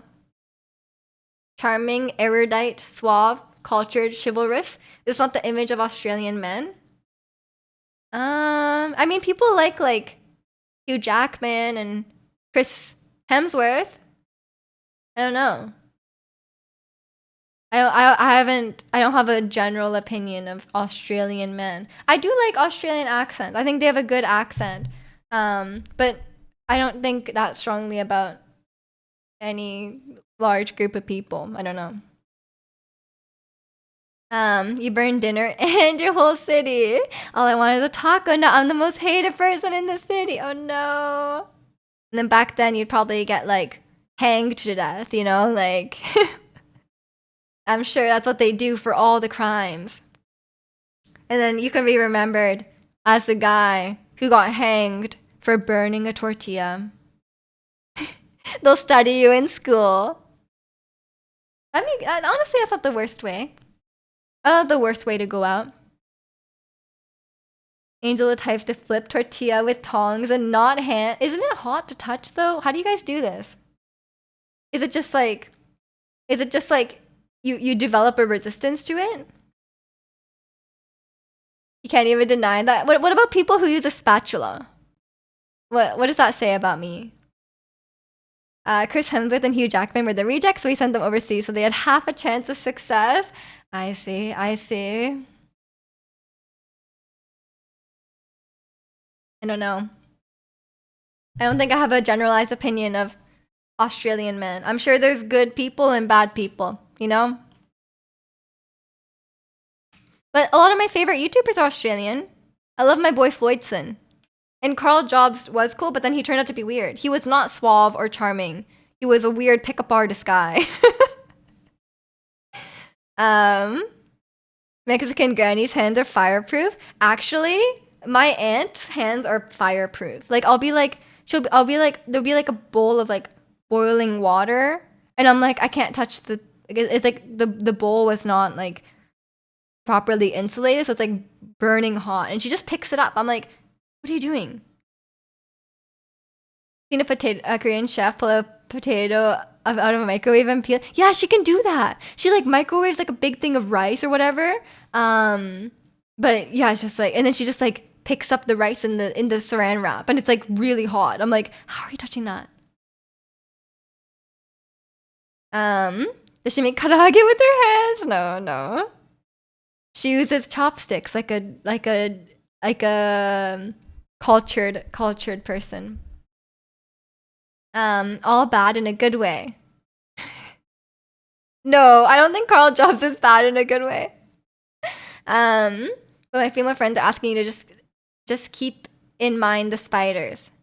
I'm not planning to go to Australia to meet men. I'm sorry. That sounds bad. That sounds terrible. My mom used to stick her head into the flame to clean up spill. What the hell? Oh my god. Once you're 80, you can touch fire and hate weaves still. Okay. Okay. I'll wait for the day I can touch the fire. I haven't quite reached that stage yet. But one day. I think I'm very. I mean, I think I'm like average. I think I'm average with touching hot stuff. Like I think like I have like you know those hot pillows that you put in the microwave? I always heat that up and it's always quite warm when I take it out. And I'm not that bothered by it. So maybe I'm okay. And yeah, sometimes I do touch stuff. Like if I'm like touching if I'm making pancakes, sometimes I do touch it with my hand. It's actually okay. So maybe I'm getting there. Hot pillows in the microwave? Do you not know this? You know, like the hot pack?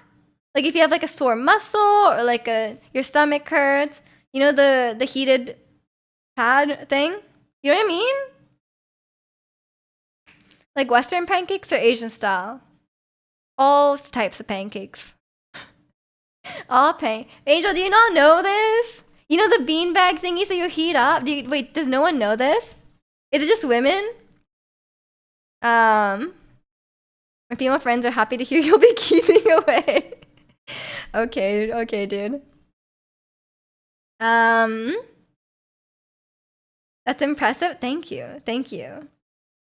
Real one smothered the AC unit with a pillow for her to cool. What? Why don't you just turn it off?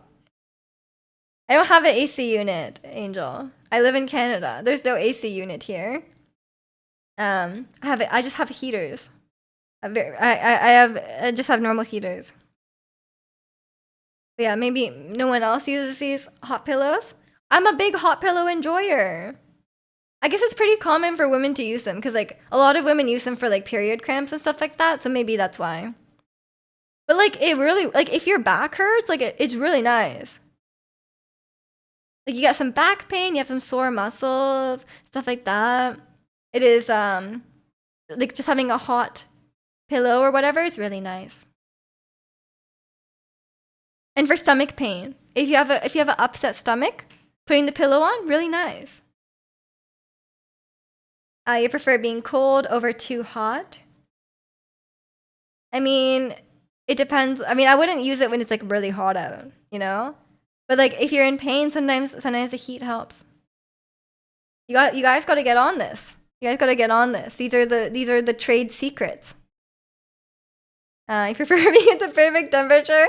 No, I think Chicano and protagonists prefer being freezing to death. I think that's what they're saying.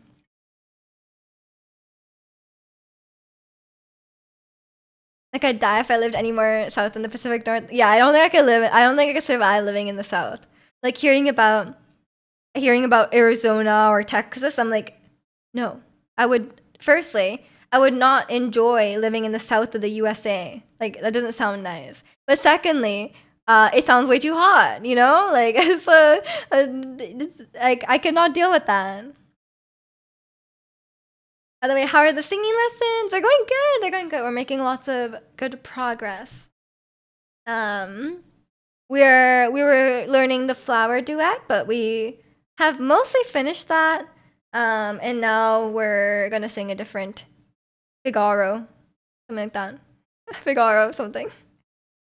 Um, Imagine living on the equator. That sounds like a nightmare.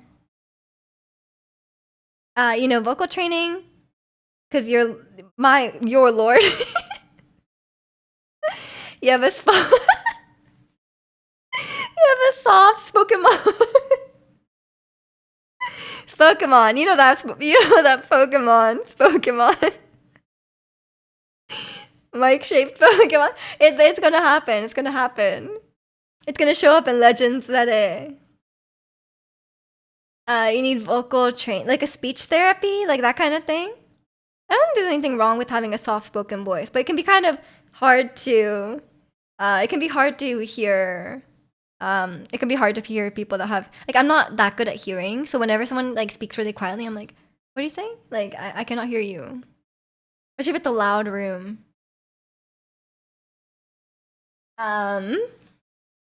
But yeah, it's I'm at the age now though where I'm too old and frail to do anything because I feel like I'm falling break. No more breakdancing for you, Chicano. You're gonna break your hip. You're gonna fall down.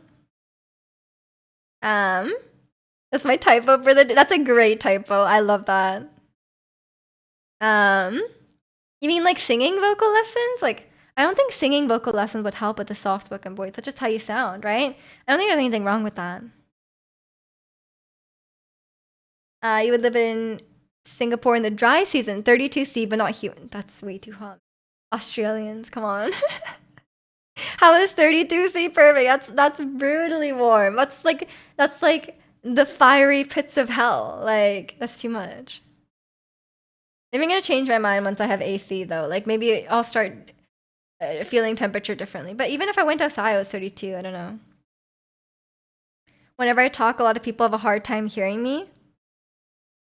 I mean, can't you just like consciously speak louder, or do you have trouble speaking? Like, does your voice hurt when you speak louder? Do you have a low voice? Because I have trouble hearing people with low voices. Because like the it's not as resonant, right? It's like it's easier to hear people with high voice, especially over like if it's in like a loud room, I cannot hear people with low voices. It's 32°C and not humid outside. And it's off. I'm so sorry. Yeah. Actually 32. See here too. No. Oh my gosh, guys. I'm so sorry for you. You think you have a low voice? I don't know if I can gauge my voice. Is it more like who has a low voice? I don't know. I think you would know if you have a low voice. Can't gauge your voice. Okay, okay. I'll have to give it a listen.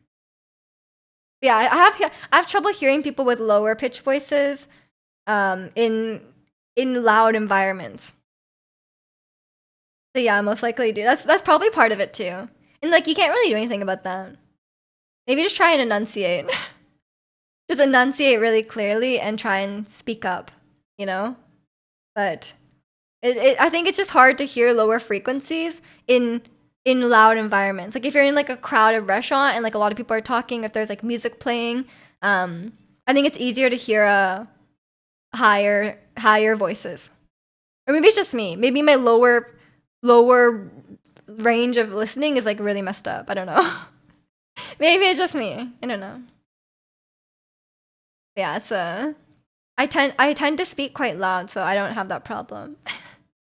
In fact, I think I'm trying to speak less loud on stream because it's like, well, I don't need to speak loud on stream because I have a microphone. It's not like I'm trying to like project or anything like that.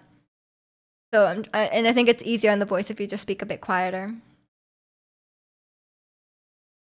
I wonder if dogs can sift through crowds and listen to singular things if they focus. I don't know. I mean, probably. Like if you're in like a crowded, loud room and then you said treat, they would probably hear it. They would know. They'd be like, "Oh, it's time." Or they would if you said like chicken, they'd be ready. They'd be ready. My dog, although actually, unfortunately, Luca's hearing is not the best currently. He's getting old, so his hearing is definitely in a decline. So he can't hear me that well, which is hard because he's blind. So he like can't see or hear, you know? Crinkle a bag, true, true. I don't. I have to you have to consciously raise your voice, but it gets tiring. Yeah, fair enough, fair enough. Maybe you just have to project your voice from your diaphragm. So maybe singing could help with that. Luca doesn't even know who boobs him anymore. No, he can smell. His smell is still good, I think. He knows who it is. Like when I come home, he knows it's me. Same for me. If I hear chicken, you come running. So when they say 100 Lakitas, you imagine 100 fluffy puppies? That's too much Lucas. That's like more Lucas than we could ever need. Gotta practice protecting and start streaming more. I mean, but when you're streaming, you have a microphone. Like, you don't have to project your voice because the microphone does that for you. Okay. New idea. You know those karaoke microphones that have the speaker attached to them? Walk around with that. Or like a megaphone. And people are like, I can't hear you. And then you're like, hey man, how are you doing today? With your megaphone. They will definitely hear you then. Or you know the tour guides that have the microphone little speaker on their waist? Those things.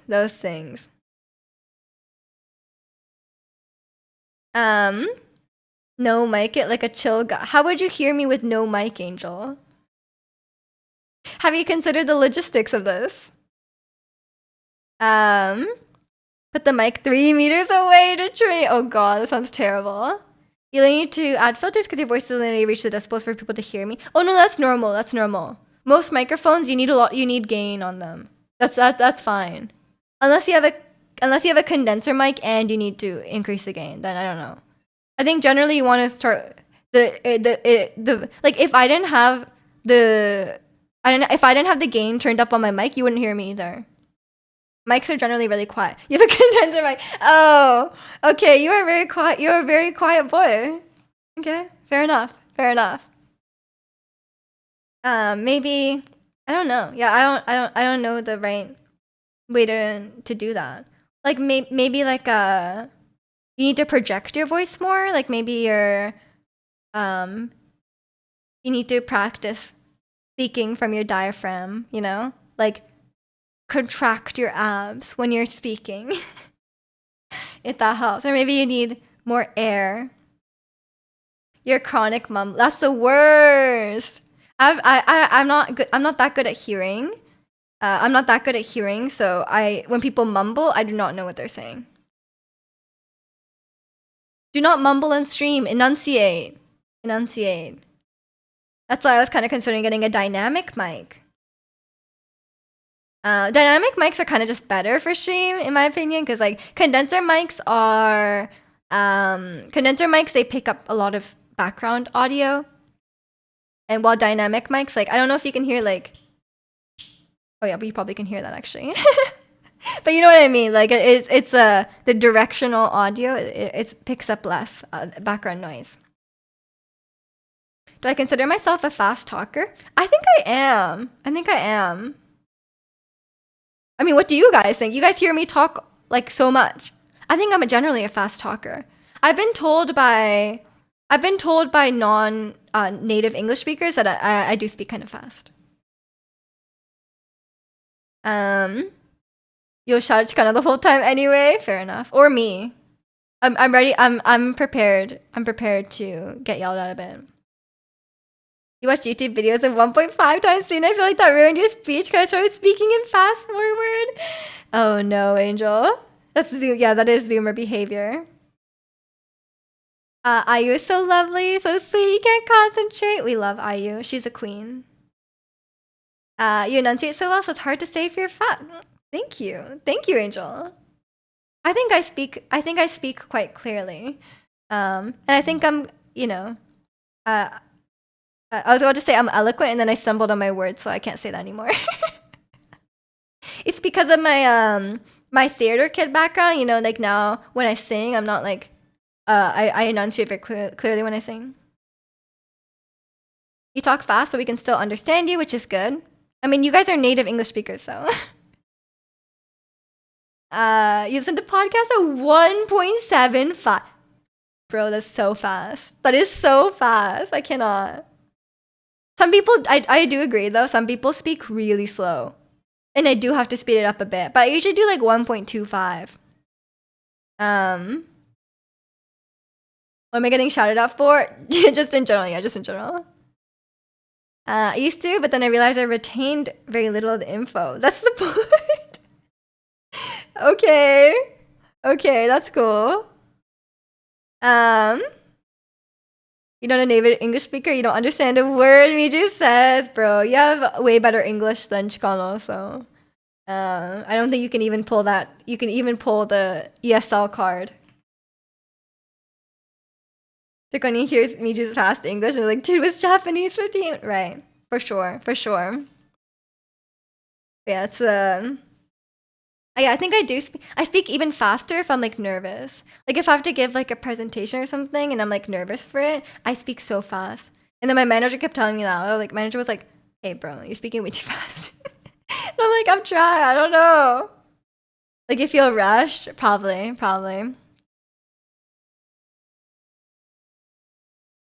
But it depends. I think it's only if it's like a high stakes situation, you know. If I have to do a 5-minute presentation, that bad boy's done in 2 minutes. I feel that. I'm so bad about it. I feel like I talk fairly fast too, partially because your sister growing up would talk over for me, so to get it out, it was optimally speaking fast. I'm probably that sister. You guys know I'm such a yapper. I'm always talking. Like I think I sometimes have trouble with like when people are really quiet. I feel like I don't want to like dominate the conversation, you know, but sometimes it can be hard because I'm such a yapper. I just yap so much. But I think some quiet people appreciate it, you know, because like they don't want to talk. If they can't keep up, they don't deserve to know. Oh, no.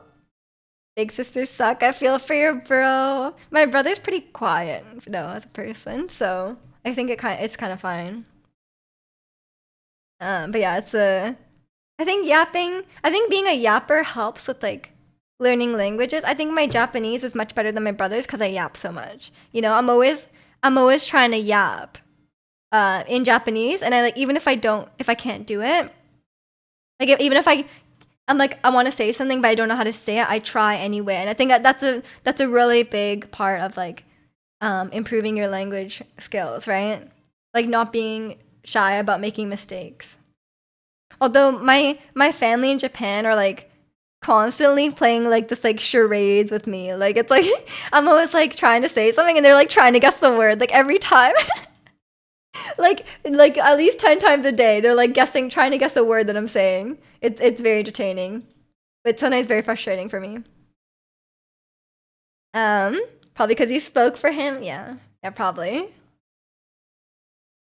Failure is the cousin of success. Yeah, yeah. I'm absolutely the friend who's like, I'm absolutely the friend. Like, I think I saw I think someone sent me like a TikTok or like a reel or something about this where it was um, like when you have like when you're shy and you have a friend who isn't, where it's like you're at like a you're at like a store or something like that, and you're like, they're like, oh, like I can't find this or whatever, and then you're like, why don't you just ask? And I'm like, "Oh, you just ask that person, like just ask them, and then they're like, no, I can't ask that, you know. I'm also one. I'm also just like, bro, just ask. um, I feel like I can't live like being scared of that stuff, you know. Gotta take a lot of L's before a W. Exactly, exactly. You gotta say a lot of weird things in Japanese and before you finally learn the word, you know? It's what it is. I used to be the scared one, but then I realized I'm probably never gonna see the stir click again, so just ask. I mean, yeah, exactly. I mean, that if that helps you, that's true as well. But for me, it's like you need to you need to live your life and like it's more convenient to just ask someone instead of like trying to figure it out, you know?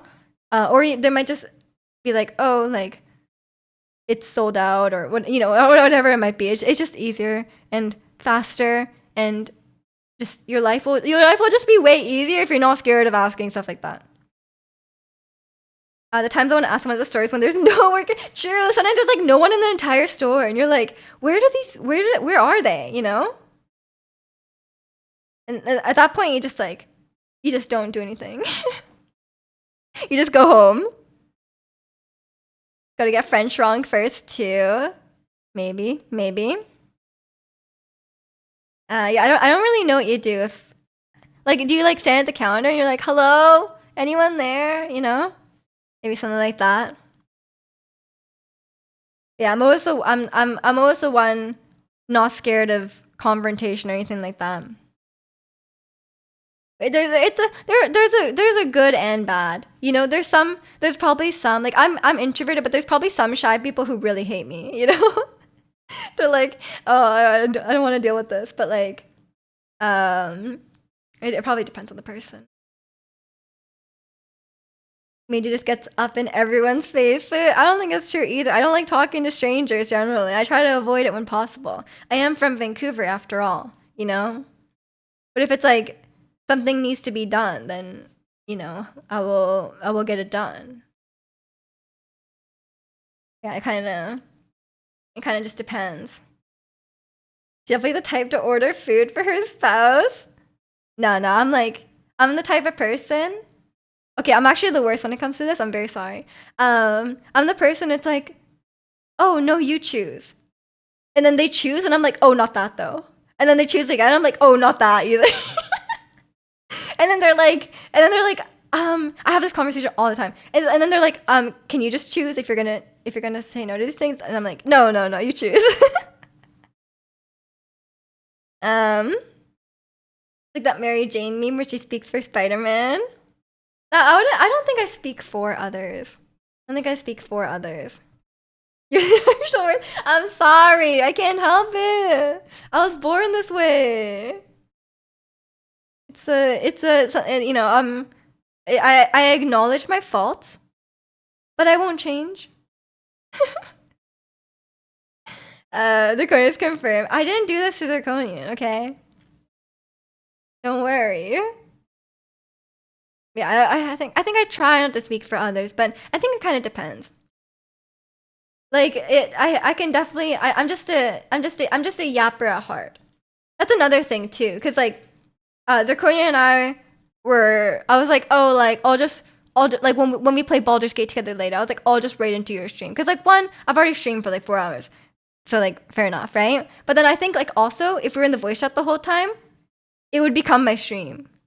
Like I feel like I don't know what would happen, but I feel like it would become my stream, and I feel like you deserve to have your own stream and like like have your own thing going on.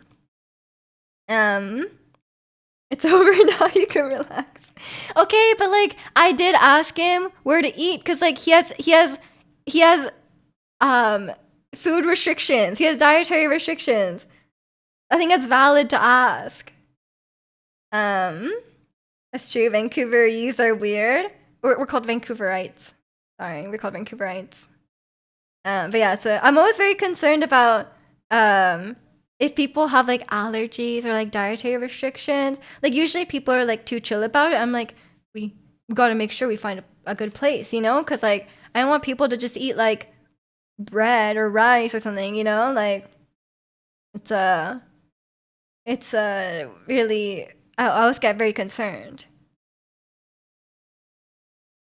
But at the same time, sometimes it can be hard to find a place because Zirconian Zirconian is vegan, and Gwen and Key only eat beige foods, so like it's like there's not a lot of options. Yeah, oh my god, I literally said the same thing. You don't want Zirconian to die. I mean, yeah, I can't bully him if he's dead. Sorry, Gwen, but it's true. Um, like they don't eat veggies. I don't know. Ask Gwen. There's a lot of dietary restrictions here. Okay, I can't remember what the exact things are, but like they only eat traditional British cuisine, I think. Oh my god, what are we gonna eat in Vancouver? I have to figure this out. We had fish and chips in an upscale place downtown on Friday. It was good. You felt hella English. Let's go. Let's go. Did you what would be like a really? Did you have a pint? Did you have a pint with that? That's pretty British. The tartar sauce was S plus tier. Of course, I had a pint. You gotta. That's very British. Although I don't drink beer, so I didn't partake in the pint, but I did go to Spoons, and I did have fish and chips in Wales. They call it a chippy. You should call it that. You should call it that, Chicano. I'm teaching you. It's called a chippy. I don't remember how you conjugate it. Like it's like, oh, I'm gonna have a chippy or the chippy. I can't remember which one it is. Something like that. It's gonna turn into a snake. He did. Gotta take a picture. Gotta post it in the Discord. Calgarites, Torontoese, Montrealoids. Oh no, that sounds terrible. Like the quality of the fish was crazy good. Oh, that's not very British. It's British to have like low quality frozen fish, I'm pretty sure. That's what I've been told. Cause I was like, I remember asking Jack, I was like, oh, like, is it like cod? Is it halibut? And he's like, bro, it's just fish. And I'm like, no, there's different types of fish. Like, come on. But it's probably cod. If it's the cheapest one, it's likely cod. Ogobogo, you can't eat that. It's endangered. I thought it's always cod. No. If you go to Steveston, you've been to Steveston. They'll have like different tiers. Like it'll be like cod, halibut, even more expensive one that I don't know. It's fancy. It's nice. It's whatever they found in the discount freezer. Oh, yeah. And then okay, actually, we did have fish and chips in Wales, and it was way too salty. It was like eating a block of salt. I was like, it was actually not enjoyable. My fish and chips experience in the UK was not enjoyable because I was like, we have better fish and chips here. I hate to say it. Because we have like really high quality fish because we live on the water. It's very nice. And you can get some real fancy fish and chips. Like halibut. Just mashed up fish. But like you want mashed up good fish, you know? Like not just like some trash fish, you know? Game fish is better. What did you expect? I know. But it was too salty. Did not enjoy that. True, we're spoiled with seafood here. Exactly. And like in the UK, they never even heard of sushi, man. No, they have, but like there's not that much. I mean, but like seafood here is quite good, especially salmon. But like obviously in Japan, it's the best. My mom is from like a seaside, not really a seaside town, but like you know near the water place in Japan. So and the seafood is so good. We have advertisements here lauding Canadian fish, almost good as locally sourced fish. Nice. Sushi's ridiculous. I know. I could never live in a place that has sushi. I remember someone in chat from the Midwest, they said, I went to a sushi restaurant for the first time. And then they were like, oh, but I didn't like sushi, so I got chicken tenders. I was like, there's chicken tenders at your sushi restaurant? I was like, was it like karaage? And they're like, no, chicken tenders. And I was like, I was culture shook. I was so culture shocked. You never had sushi? Ain't it raw? Angel, is it you? Are you the person eating chicken tenders at the sushi restaurant? No, it wasn't you. Angel, you're missing out. You gotta step up your game. I should just straight up chirashi. Oh, chirashi's so good. Norwegian fish? Not that I'm advocating for eating fish. I haven't had Norwegian fish. It's probably pretty far from here. The dino nuggets at the sushi place. I guess for the Gwens of the world. No, sorry Gwen, I love you. Yeah, there's a you gotta try it, Angel. Come on, give it a try. I'm leaving. I'm sorry, Gwen. But yeah, it's there's some good food out there that you're missing out on. Unmod me right now. No.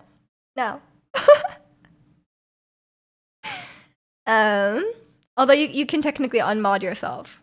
That is how it works. Me just attacking her day one today. I love Gwen with my whole heart, but I will roast her for this one thing. Everything else I will support her on, but not this. I cannot stand by it. That's okay. I'll research really good, I'll find the best foods here that you can eat. I'll work hard. I don't know what it will be, but I'm sure there's lots of stuff. Oh, we can have the extra good fish and chips. That'd be good.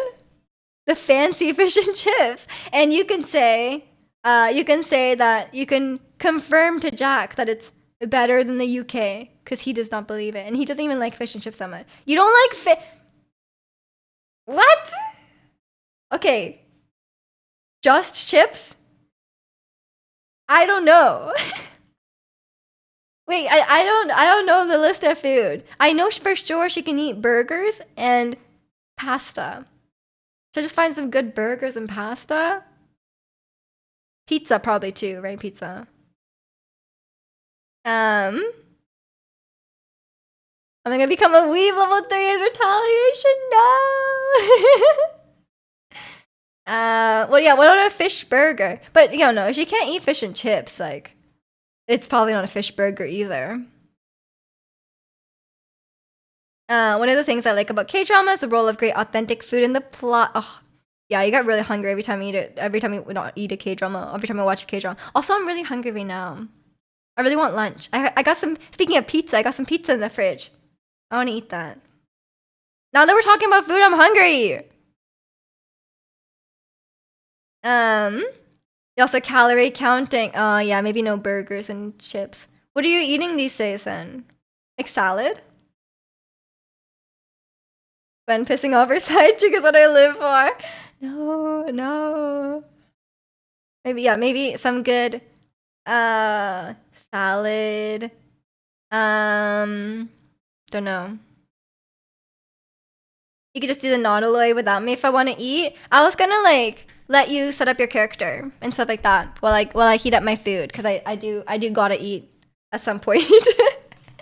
But I figure you will be doing your character selection and stuff like that, or do the nautiloid. Yeah, nautiloid too. Don't necessarily need to be there for that. What's for lunch? Pizza. I just said. Yeah, if you want to start your stream, if you're ready, go for it. Cause I would eat. Or I could eat. Rice, chicken, mince, pasta. Oh, you're on the. What? Wait, are there veggies here? Are there veggies? Like, are you eating some broccoli? I know people who are like, who are trying on the weight loss thing. They're like chicken and broccoli. You know, the people go to the gym, chicken and broccoli. What's in the salad? She didn't mention salad. There was no salad. What's mince? Mince is ground beef.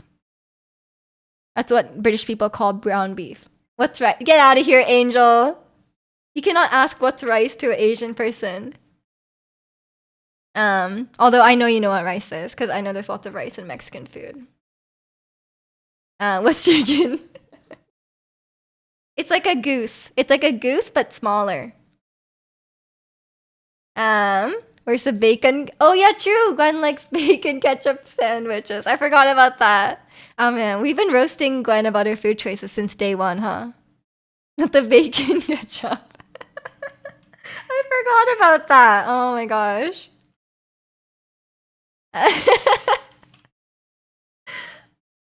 Although, like, every time I go to the UK to look at the sandwiches, I'm like, bro, what is a sandwich? There was a sandwich that's just cheese. Bread, cheese, bread. Nothing else. It was like, on the package, it said, cheese sandwich, no mayo. Like, what? What does that even mean? Like, come on. Sounds fire to me. You try it. You try it.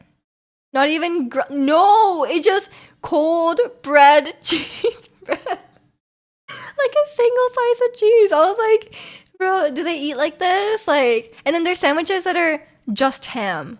Like it's like ham, no mayo, no ketchup. Like it's like just ham. So that's why I said it's not a sandwich unless there's 2 ingredients at least. And condiments do not count as ingredients. You know, like so the minimum sandwich is ham and cheese, you know? Or even some lettuce.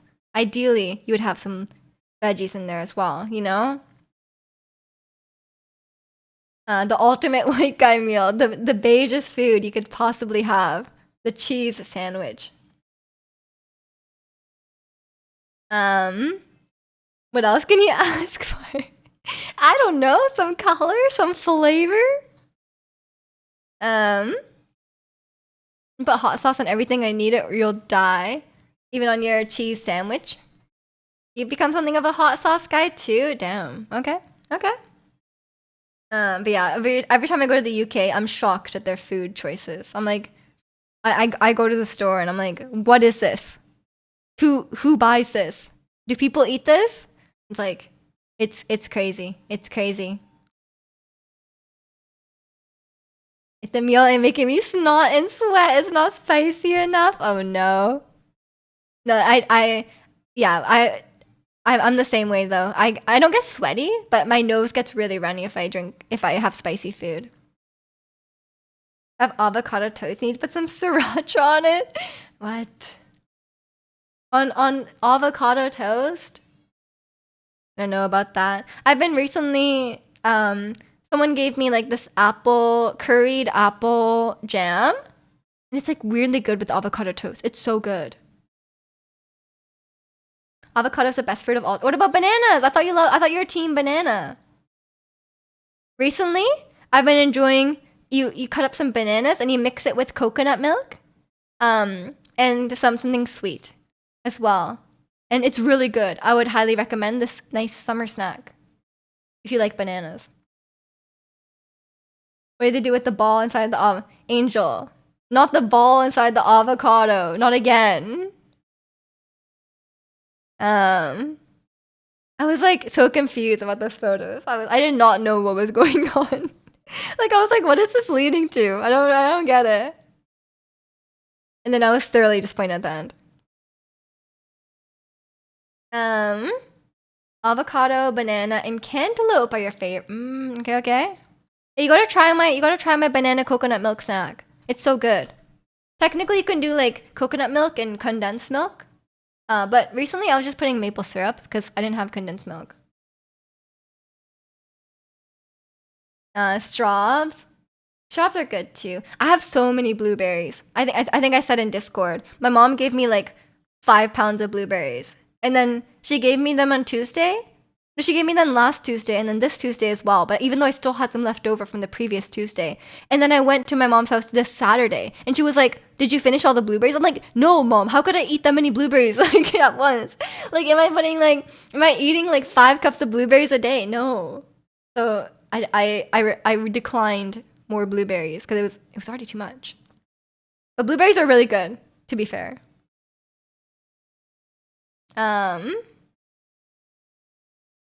Chili on the watermelon is blasphemous.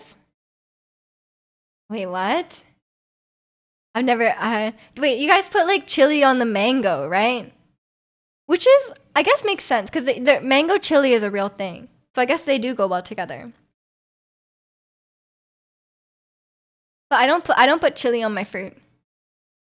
I feel like my stomach can only handle so much spice. I'm a weak Japanese guy, okay? Like we don't deal well with spice. Spicy ain't got no business on fruit. Wait, Chikano kept telling me that you like you're supposed to put, it was like a Hispanic thing to put hot sauce on fruit. Was Chicano lying? It's just the Chicano thing? Or did you say it was like a Filipino thing? I can't remember. Smoke on the water? Chili on the watermelon. How is that related? How is that related? Except for on the. It's a Hispanic thing, but not a very good one. Oh, okay, okay. But chili is a fruit. Oh, I guess so. Angel didn't even hand flip tortillas and okay, Angel doesn't hand flip tortillas nor put chili on fruit. Are you even Mexican, Angel? If that's just workshopping, he's trying his best. He's trying his best. Bringing in the smoke on the water reference, you know? Very important. You do hand flip tortillas? Wait, do you cook much, Kano? Aside, like, I just got the impression you don't cook much. Because sometimes you make curry, right? Or do you cook all your meals? You can make salsa and rice. That doesn't sound like a good meal. Salsa and rice? Even made tamales one. Ooh, okay, okay. Angel the chef up in here. Salsa, rice, tamales. And that's all you need. You cook, yeah, but it's not daily. Yeah, I cook like once or twice a week, depending on how much food I get from my mom's house. Kind of just depends. Cook all your meals at home. Nice, nice. Yeah, I haven't been cooking that much recently though. I need to get back on that. I've just been like eating more prepared foods or just making stuff that's like really, I guess it's still cooking, but I've been making stuff that's like really, really simple. Mom is looking after you. Yeah, every time I go back to my mom's house, I go see her like once a week, right? And she gives me so much food. As moms do. She'll send me home with enough food sometimes for like many days. So sometimes that saves me like a one time of cooking. You make an insane bowl of shit. Yeah, the classic meal. And welcome in Saucy. Hope you're doing well today. Mom's always got to stuff you with food. It's impossible to diet. And grandmas. Let's be real. As Japanese moms do. Your mom never did that. Oh, okay. Maybe white moms don't do that, but Hispanic and Asian moms do that. Don't know. We just cooked cheese sandwich, no mayo. Man, I don't think I could pull that off. Like, it sounds like that's too high of a cooking level for me. Cheese sandwich, no mayo? That's crazy.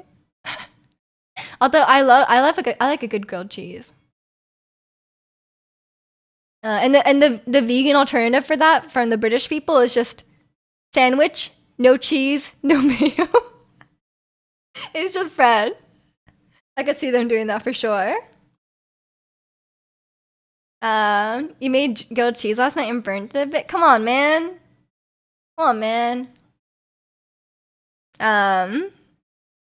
Yeah, you can't be burned. You gotta use low heat so the cheese melts, but the outside doesn't burn.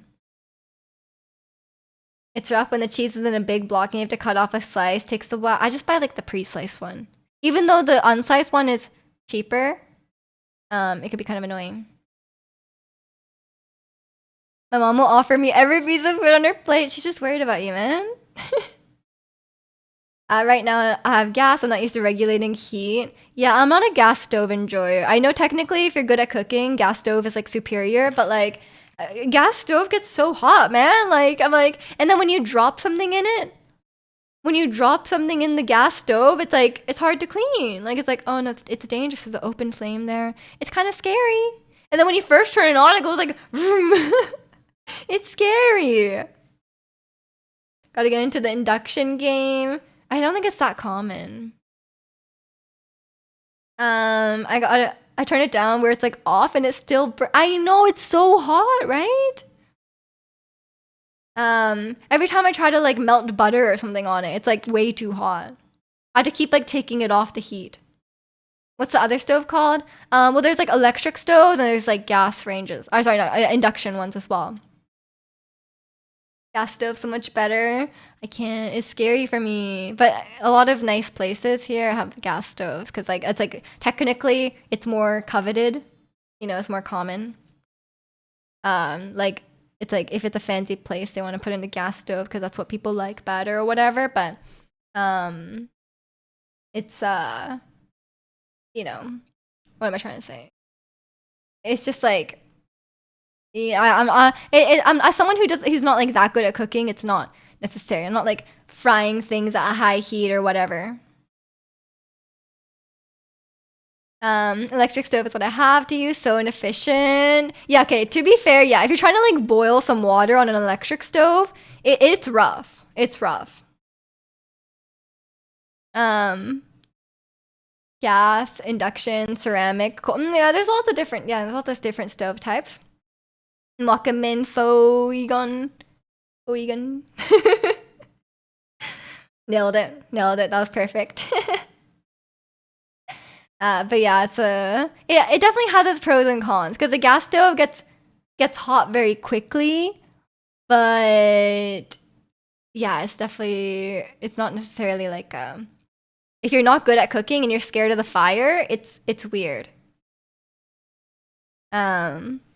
Friend or get out of here, Angel. You can't make puns off people's names. Electric is actually very inefficient. Gas outputs so much BTUs that offsets half the energy dissipating into your kitchen. Yeah, I mean, yeah, it's definitely inefficient. Whenever I had to boil, we used to have a electric stove back home, and it would take like 20 minutes to boil some water. It was really annoying. So yeah, it's one thing. They have Asian-friendly wok-shaped induction cooktops too. I never had a problem with the wok on the induction stove. It kind of just fits. Maybe it depends on which one you use, though. Depending on what size wok you have and what size element you have as well. I can see my gas stove being good if you used your wok a lot. A big fan of frugal stir. I use my wok for everything. Like I sometimes use it as like a pot, you know? The knobs are sensitive and you experience like you tap it and it moves. Suddenly you might gas the whole house. Yeah, who uses the gas stove at like the max heat? Like, who does that? Like, that's way too hot, right? Like, you'll start a fire. You make shin on the wall. No. It's too big for that. It's too big. Maybe if I was making like 2 packs of shin at once, I would use the wok. But probably not. Probably not. I have like a small pot that I make shin in, but you know, that's fine. But yeah. We got to start preparing for Draconian stream. Are you ready to stream, Draconian? You got everything set up? You're no tech issues?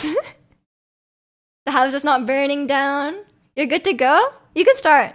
You can start your stream cuz you have to start it first. He's ready to roll the dice. He's ready to start his LARPer time. I envy you guys with the powerful gas stove. You have to use a camping outdoor propane stove. Okay. I'm sorry. I won't complain about my gas stove anymore. But it's annoying when you drop something in it and it's like you can't clean it off easily. That's the one thing. Other day I dropped some egg and I was like, oh no. It was like the egg fell in, you know? Not fell in, but like I dripped some egg is what I'm trying to say. Man, you want pizza now too? I have some pizza. I have some cheese pizza and some chicken pesto pizza as well. Have you ever made those French bread type pizza? No. Domino's is $9.99. That's so cheap. Domino's is $9.99. There's no way it's that cheap. Okay. But yeah, I will end the stream here for today. We are going to raid Draconian because we're gonna be playing Baldur's Gate together.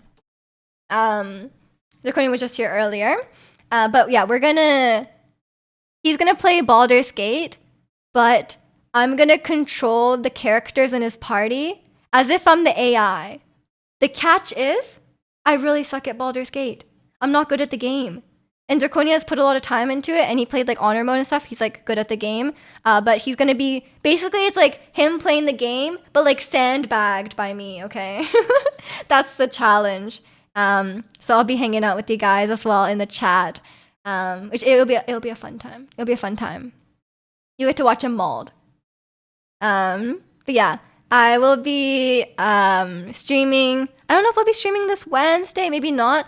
But I'll be definitely, if you want some more yapping, I'll be around next weekend, Saturday and Sunday. Lots of yapping as usual. 9 a.m. Pacific, yeah. And like Gwen said, join the Discord if you haven't already. Hi bye, Trim. But yeah, I'll see you guys all over in Draconian stream. Take care, everyone. Have a great rest of your weekend, and I will see you hopefully next time. Or I'll see you in Draconian stream. Okay, bye.